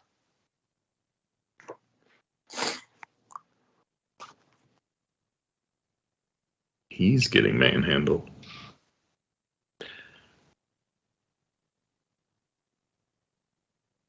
Jiggles, if you want to be part of the team, get in here and help. All right, I'll keep stopping their punches with my fucking face. You were doing a good job of that. It's working so far. Oi, you big guy.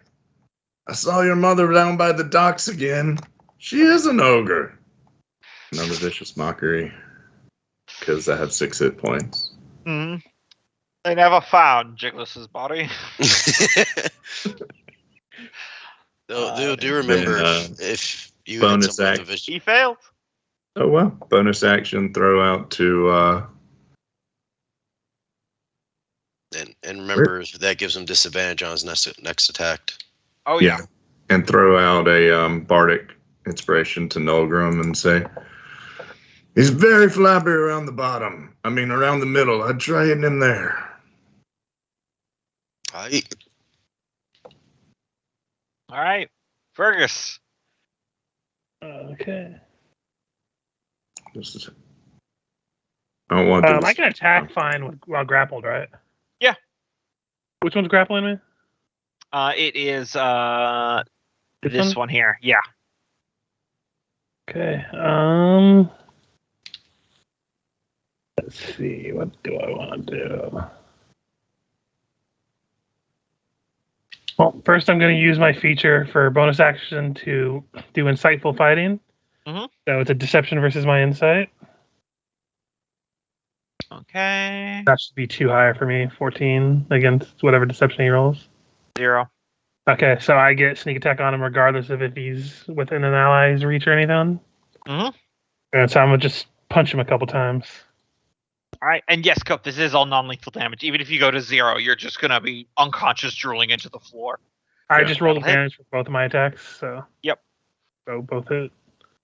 8. And then another 5.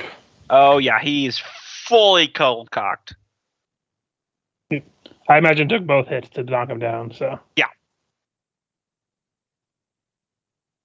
But you still. I just- Oh no, you used your insightful fighting. Never mind. Wanted to get that sneak attack in there. Mm-hmm. And I just turned to this one. And I look at him, spit in his eye again. He's on the ground. Yep. Hey, I kick them when they're down. I don't have to be proud of this. It's a bar fight. Yep. That's my turn. Nulgrim. Do you say this guy is currently standing on the bar? He stepped over the bar. He's big enough just to go over it. So, but not like straddling it, so both legs are on one side of the bar? Yeah. Okay. So, Oh, my tenders. what I'm going to do is kind of take advantage of the slightly slick floor. I mean, I imagine everything's a little bit slick. Yep. And kind of grab him around the shins and like brace my feet against the face of the bar and kick out. So I try to basically pull his legs out from under him. Oh, head drops on the bar. Potentially. But ultimately just try and get him prone. All right, so this is definitively a shove attack. Because that's very much so. Let me double check what the rules are there. It's opposed athletics. Oh, Or is it as well? Yeah, just like a grapple. They're the same test. Gotcha. All right. Any chance I could get advantage for bracing, take advantage of the bar to get get some leverage? Yeah, you can do that. I'm just going to double check to see if him being big gives him advantage on this stuff. Ooh. Yes, boom. Ooh.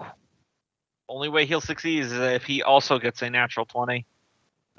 Oh, close. Not. Loser.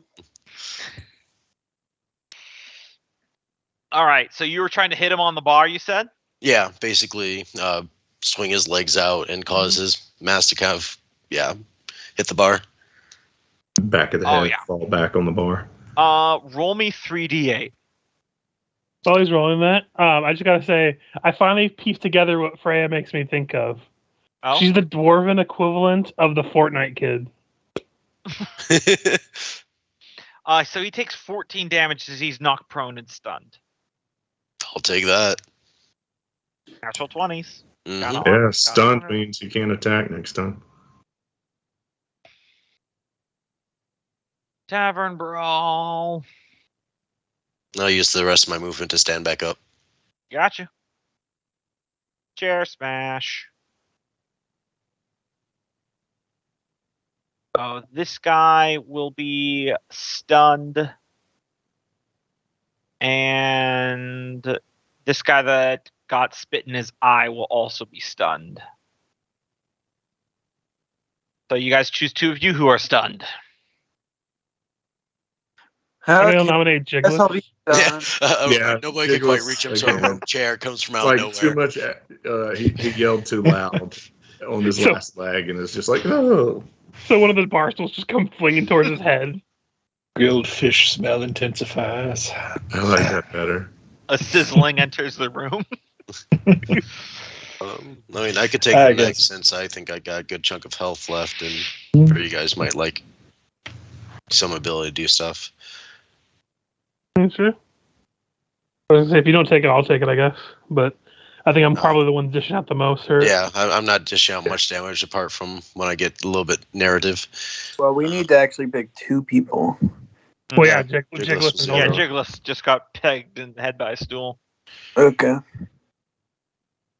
Well, he keeps comparing them to like ogres and other dwarves. Yeah, so imagine one just threw a stool at him and he wasn't even watching.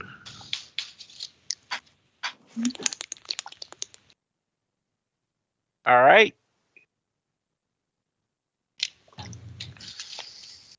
These guys, so we're going to get 2 on Fergus, 1 on Taskell. Fergus, 1, 2, miss. Taskell, 1, miss. Freya's turn. He would have advantage because he's still prone. Oh, right. Well, I mean, to be fair, he's also prone, so I don't think he would get advantage because of that. Rules-wise, that doesn't actually is what it is, but in this encounter, I'm going to say yeah. Okay. Freya. All right, continuing to slap fight on the ground. I've been punching. All right, he is stunned, so you have advantage. Yes. That'll hit. You needed that one. 3 damage. Still up. You guys seem to be winning the bar fight, though. Well, stop that. Make him die. Come on. Right. Well, I'm stand up with half my move. Item interaction, the Stein of Father Mountain off my belt. Action to fill it with 3 charges. Hold up my hand like one second, and just bonus action drink it down. I like that. In the middle of a bar fight. Everything about that checks out. It's a magic item, but it's literally an alcoholic Stein. Yep. Checks out 100%. What, 2d4 plus 2 for each charge? Yeah. I gotta ask, Gombo, what are all the cohorts doing during this whole mess? Well, I imagine you left a couple of them outside to make sure that a murder lynching mob doesn't come in without you noticing. Yeah, but I imagine they have to poke their head in when they hear all the commotion. Well, I'd probably say Iago and Miku see you guys not getting murdered, and like, yeah, it's fine. And probably Ivy somewhere off in the south, like smashing someone's face into a latrine pot or something like that. I also like Taskell's description where he's in the middle of the fight. Whoa, hold on. And chugs the beer because everyone that was about to hit him would have stopped. Yep.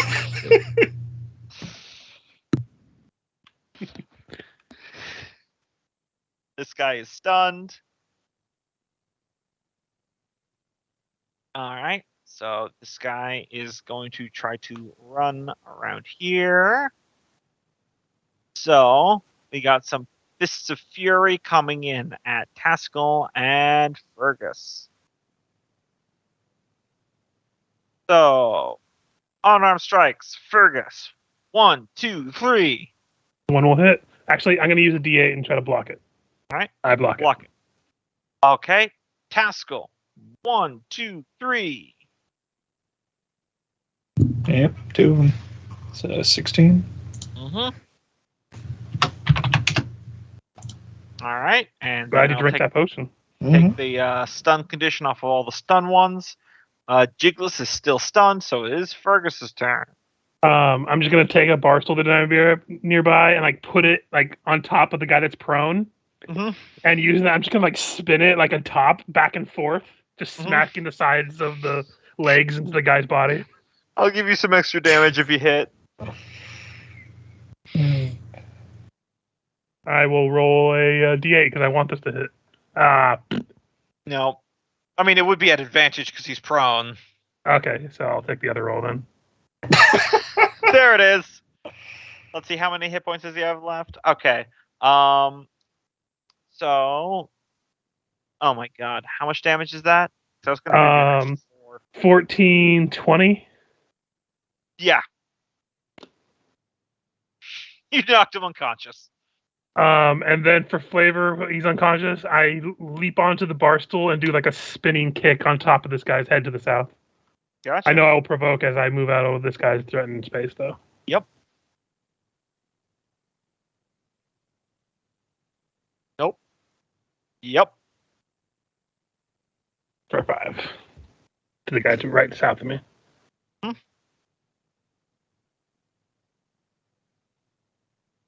Milgrim, you're stunned. Tavern Brawl.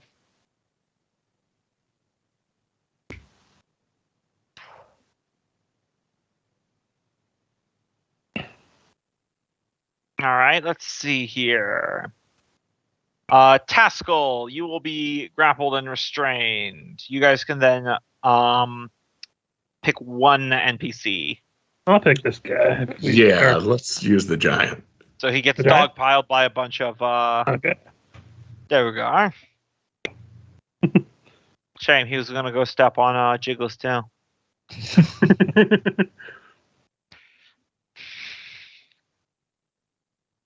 All right. So, this guy's going to stand up. Then he is going to take a shot at Taskell. That'll connect. Hit. So for 10 damage, this guy's going to shift up and actually target Freya, and then another one is going to target Fergus. So first up, Fergus, miss. Freya, miss. Freya.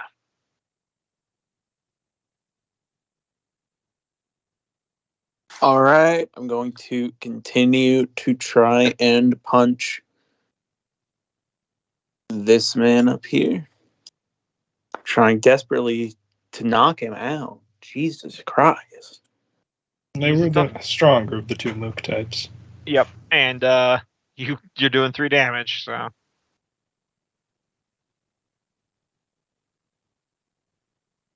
Yeah. Yeah, that'll miss. Even at a 14? 14. Let me double check that. I always forget there's a +4 that's not factored in there. 14 will hit, so that's 3 more damage on him. He's looking very beat up, but he's still standing. Woo! Step in over here. All right, Taskell, you're headlocked again. All right, yeah, the holding still. It's a 14 strength. It's the same deal either way. Yep. Yeah, I'm not anymore. You bust out.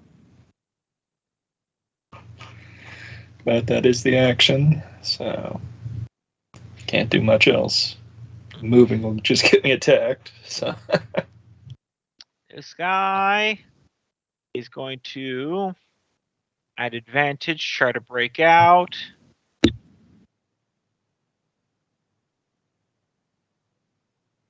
Snake eyes. Oh.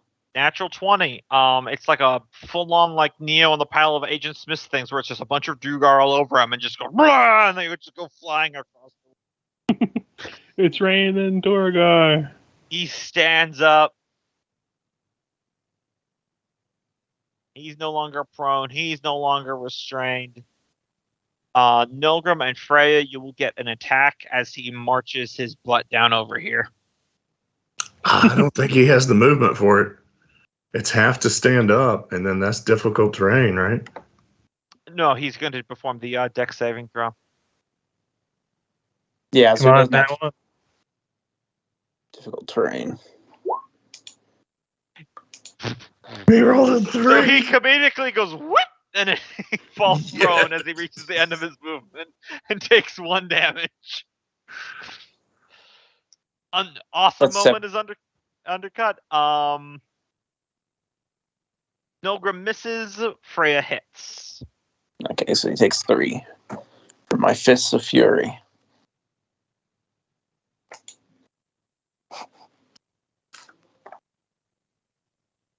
Mm-hmm.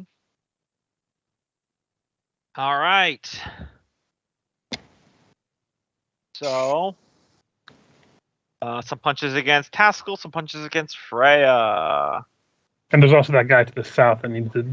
Yeah, he's Move just probably kind of cut off unaffected. for a moment, so he's catching his breath. Okay. All right. So first up, Freya. 1, 2, 3. 1 hits. 1 hits. All right. Give me a dexterity saving throw while I roll these ones for Taskell. 1, 2, 3. There's 16 damage on Taskell. You're prone, Freya, and Taskell also give me a dexterity. Is he unconscious? No, he's got 1 hit point. Use Flash of Genius to not be prone. It'll just Okay. make DC at 12. It's DC 13. Oh, it's DC 13? Yeah. Did it go up, or is it a different... Different ability. You're thinking of the barroom slosh on the ground. Yeah. This is his ability to knock you prone when he punches you. Taskell's Oh, just okay. gonna- Okay, yeah. Then it won't make it. So, All right. Taskell's looking rough. He's at 1 hit point. Jiggles. All right. All right, I'm just talk this through real quick. He's going to put both hands on the corner right here and turn his back to the dwarf on the ground and basically use his force to donkey kick this dwarf, the giant dwarf that's laying on the ground.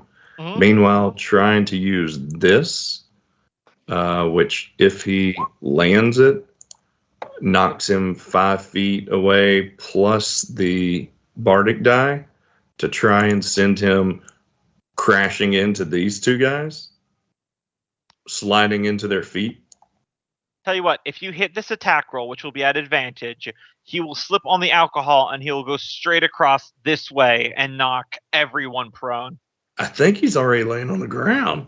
He is. I'm just saying you're going to get Right. everyone else.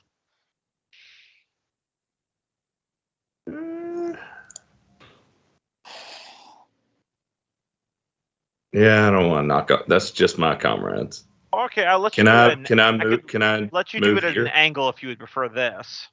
Yeah, that's what I. Well, yeah, that's good enough. I'm not going to do damage just to knock people prone. If I move to right here, can I just kick him straight down? I will let you. It takes all the cool narrative out of it. Yeah, angle this, and then you'll get those two guys there. How about that? Perfect. Still use the narrative as he swings over to this side. He's gonna brace himself on the corner of the wall there and try and donkey kick that dude. See if you had an advantage. I'm hoping for double one. That's almost as good. All right. Plus the bardic inspiration on the damage, so that'd be 12. All right. So he goes spinning like one of those turtles from Mario. All the way over here, crashing into Blue shell. This guy is knocked prone. On a natural 20, he will also take the 7 damage, and this guy here is just entirely knocked unconscious. There you go. I think he'd be one square up if you're going by the. He went through multiple levels of alcohol, so he's. Oh, nice. Oh yeah, and then take his last staggeringly drunken punch at this dude in front of him. More like punch drunk, but yeah, that'll hit. Well, I still had the advantage on him, but just that first one. Yeah, that'll hit. So that'll do 3 damage, 4 damage, 5 damage. 4 damage. That would have been hilarious if you knocked him out when Freya's been working on him, but he's still standing. All right, and then a bonus to the. Yeah, he's done. Fergus. Sliding backwards on the stool that I've been on, I grab this guy's mustache and I try to slam his head into it. Okay. Give it to you at advantage. Okay. That'll work. So the damage will be 9 points of damage. Not doing great. And I will punch him. After I slam him on the stool, I then kick the legs out under the stool so he just falls on like the corner of the seat. Mm-hmm. Yeah. Nope. I'll give it to you at advantage as well. You're going full Jackie Chan on me. That'll hit. I forgot to turn off sneak. It's just 5. He's really not looking well. I'm going to provoke the attack as I go over to here. Mm-hmm.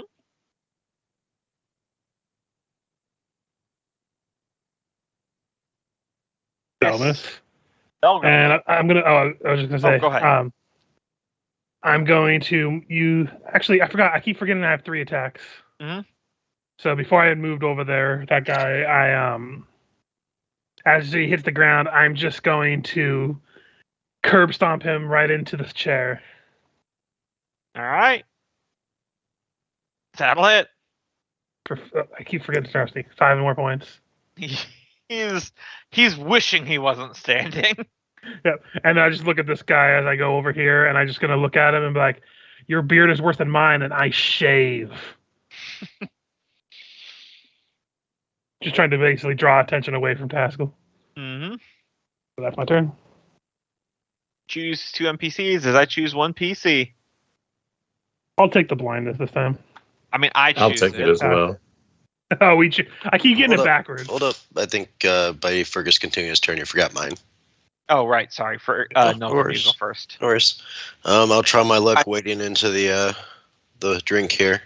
Okay. If you want to treat it as difficult, if you're removing stuff there, you can just treat it as difficult and not have to roll. All right, I'll do that. And I think half movement. So then I'll take a swing at this guy. Gotcha. I mean, just strategically on our part, I hate to shoot myself in the foot, but like Freya's damage output, I think, is probably less than. Yeah, we just keep getting it backwards. We choose the NPC. Yeah, I choose who's blinded, not you. I think there's some of them. There are some of them Yes. where we choose. I alternated a lot. That one does miss. Yeah. Okay. I just got a little mixed up. Yeah, I did that on purpose to keep the chaos fresh. Well, that's How neat. dare you? That's obviously blind. This fucker, the big one. Yeah, I also say we blind this guy as I come over here and I Yell at him. He's distracted by me and just takes a splash of some booze into his face. Mm-hmm. So Fergus, you'll be blind. This guy will be blind. And the big guy is blind. Why did I get involved? He could have just stayed behind the bar and let it run its course. Yeah, that's definitely occurring to him.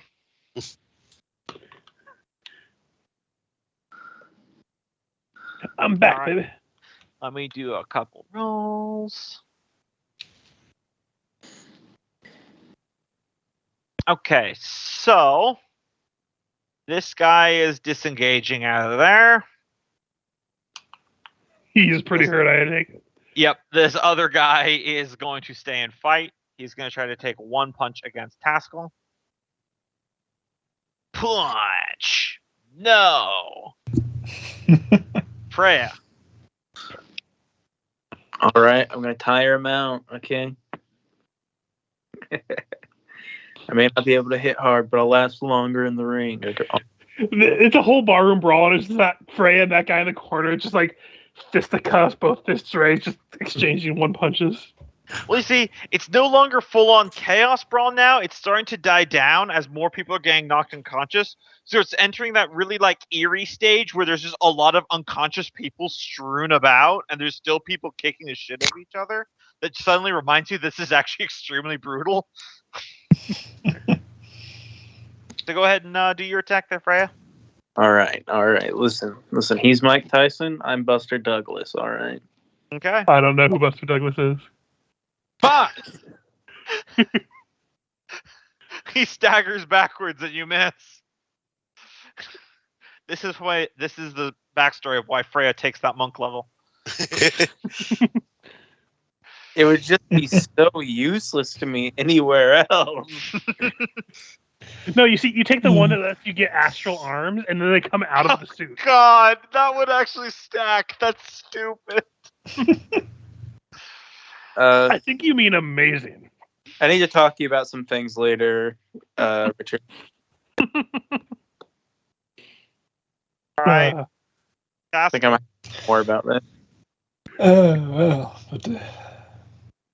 put the mug back on the belt first. I'm gonna try and grab this guy and throw him into the blind one. Okay. Because, all the grappling has worked out so well for me already tonight. Yeah. Doesn't work. You're easy to grab with heavy armor, just hard to hit. Mm-hmm. And you're old. Fights are not good for the old. Cope, I should know. I've beaten up a lot of old people. It never goes well for them. I'm They always old. think I I'm helping don't them look across forward the to any street, kind and of I altercation. down and run. Dusk was like firmly middle-aged for a dwarf. The rest of the party's just young as fuck.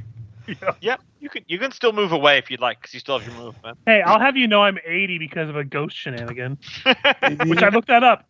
After the 24 hours, it's permanent, so I think I'm stuck with it. You're stuck like this. And take the terrain slow. And you'll have a punch, which will miss. Frighteningly close, though. Mm-hmm. This guy, he's still blinded, but he's gonna. Taskell just pulls up a chair over there, like, and I'm good. Ooh, why don't they have more back support on these? Ooh. He gets the one that has the cushion ripped in half. Mm-hmm. Cushion. That's elf talk. I didn't say it was a soft cushion. So this guy here is going to blindly stumble away. So Fergus, if you'd like your attack I can't. I'm blinded. All right. So he's going to stumble away. I'm not even going to roll. He slips on this oil or the booze. That's right. You better run. I like stumbling around blind. He's facing the other way. You tell him, Fergus. This guy is gonna stand up. Gonna come over to Nilgrim. 1, 2, 3. Last one hit. 4 damage and give me a Constitution saving throw. Okay, you're not stunned. And Jigless. All right, he's punch drunk at this point, so he's just gonna swing at this dude and use his last inspiration to try and stay alive.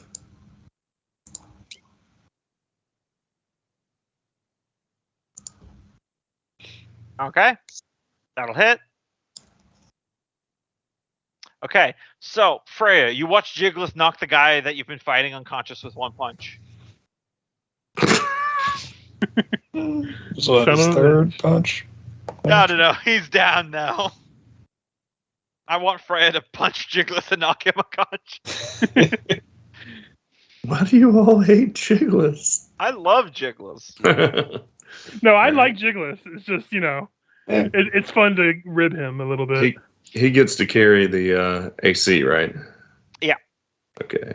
And Also, in case you guys haven't noticed, you're all looking pretty beat up right now. Yeah. Yep. I think Nolgrim looks the best of us. Jigless is close. What do you mean? My suit hasn't even taken Jigless it yet. Jigless and Taskell are all about to fall. All right. Fergus. So I'm not sure where anyone's going. I'm kind of blinded. I imagine this guy's more focused on Nolgrim at the moment. Probably. And he happens to turn right at the moment where I put my horn, like my musical horn, right in his face. Mm-hmm. Like eyeballs to the entrance, and I just blow into it as hard as I can to really fuck with him. I'm not sure what that'll do, but I'm just saying that's what Fergus does. He'll have disadvantage on everything next round. I'll There say we go. sure. Just really loud horn tooting right in his face. Mm-hmm. Oh, why are you doing that? Stop. Ooh. Make you eat that horn. Now you're just fighting like a 6-year-old.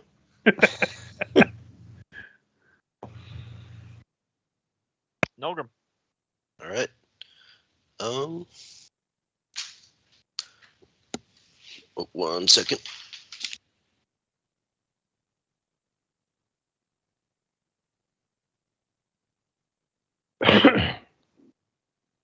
All right. Seeing how Jigless is getting really close to basically just swing on his feet, he wants to clear out this threat and take a swing at this guy. Okay.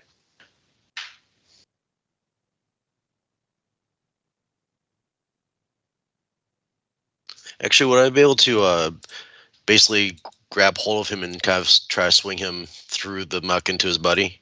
Try and knock them both prone if possible. It won't do any damage, but you can try doing opposed athletics to do that.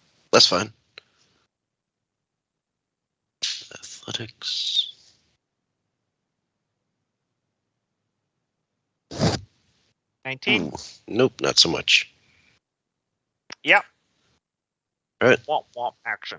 Yep. Can't all be good. I guess that's my turn then. All right. There's not enough participants anymore for there to be tavern brawl actions, as this thing is just winding down to people wailing on each other. Mm-hmm.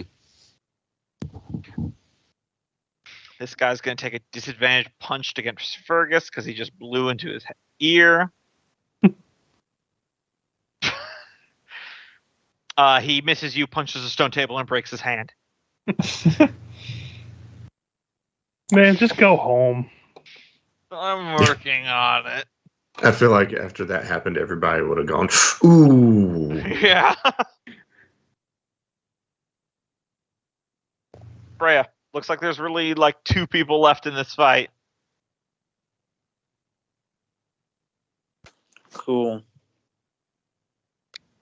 Let's step up here and punch this guy. Okay.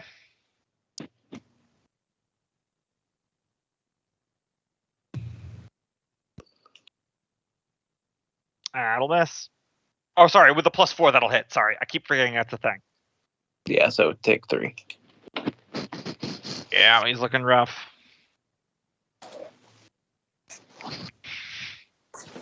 Taskell. I think I'll take another drink from the stein. Just one charge this time.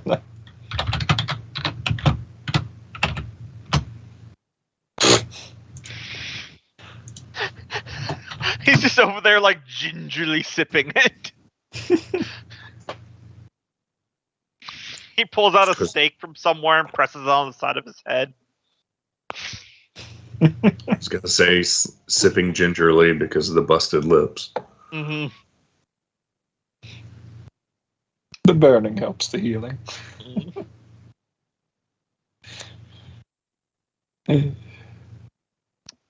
This guy's just cleared his eyes.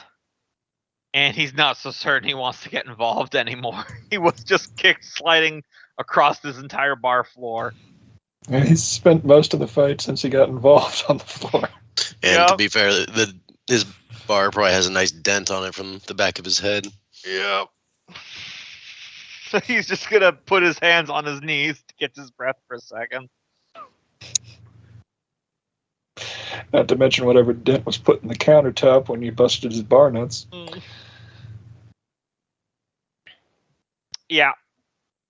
This last deckhand guy here, this guy's crawling away.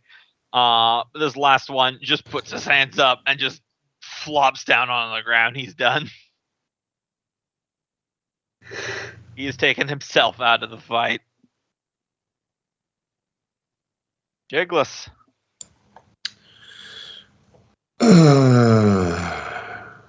Are we done here? Is that enough of a show for you? Are you not yet convinced?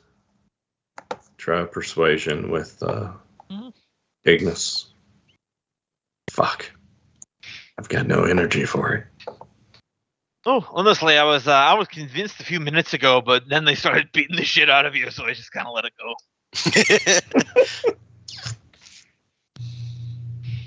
I can take that. I can accept that.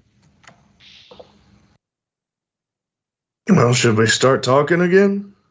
She points to that last Buccaneer sitting. Oi, you, fuck off. He starts limping away. Drinks first.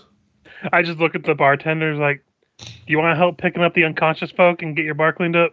Get the fuck out of my bar. Fair enough. All right. Are we going to talk elsewhere then, Ignis? Yeah, he says leave, I guess so. Well, first things first. Let's talk what percentage of the cut I am going to be taking. And that's where we leave it for tonight. Yep. 3%. I was just going to leave it too. It's actually a 3.12 APR. Mm-hmm. Percentage equal to the number of people still standing.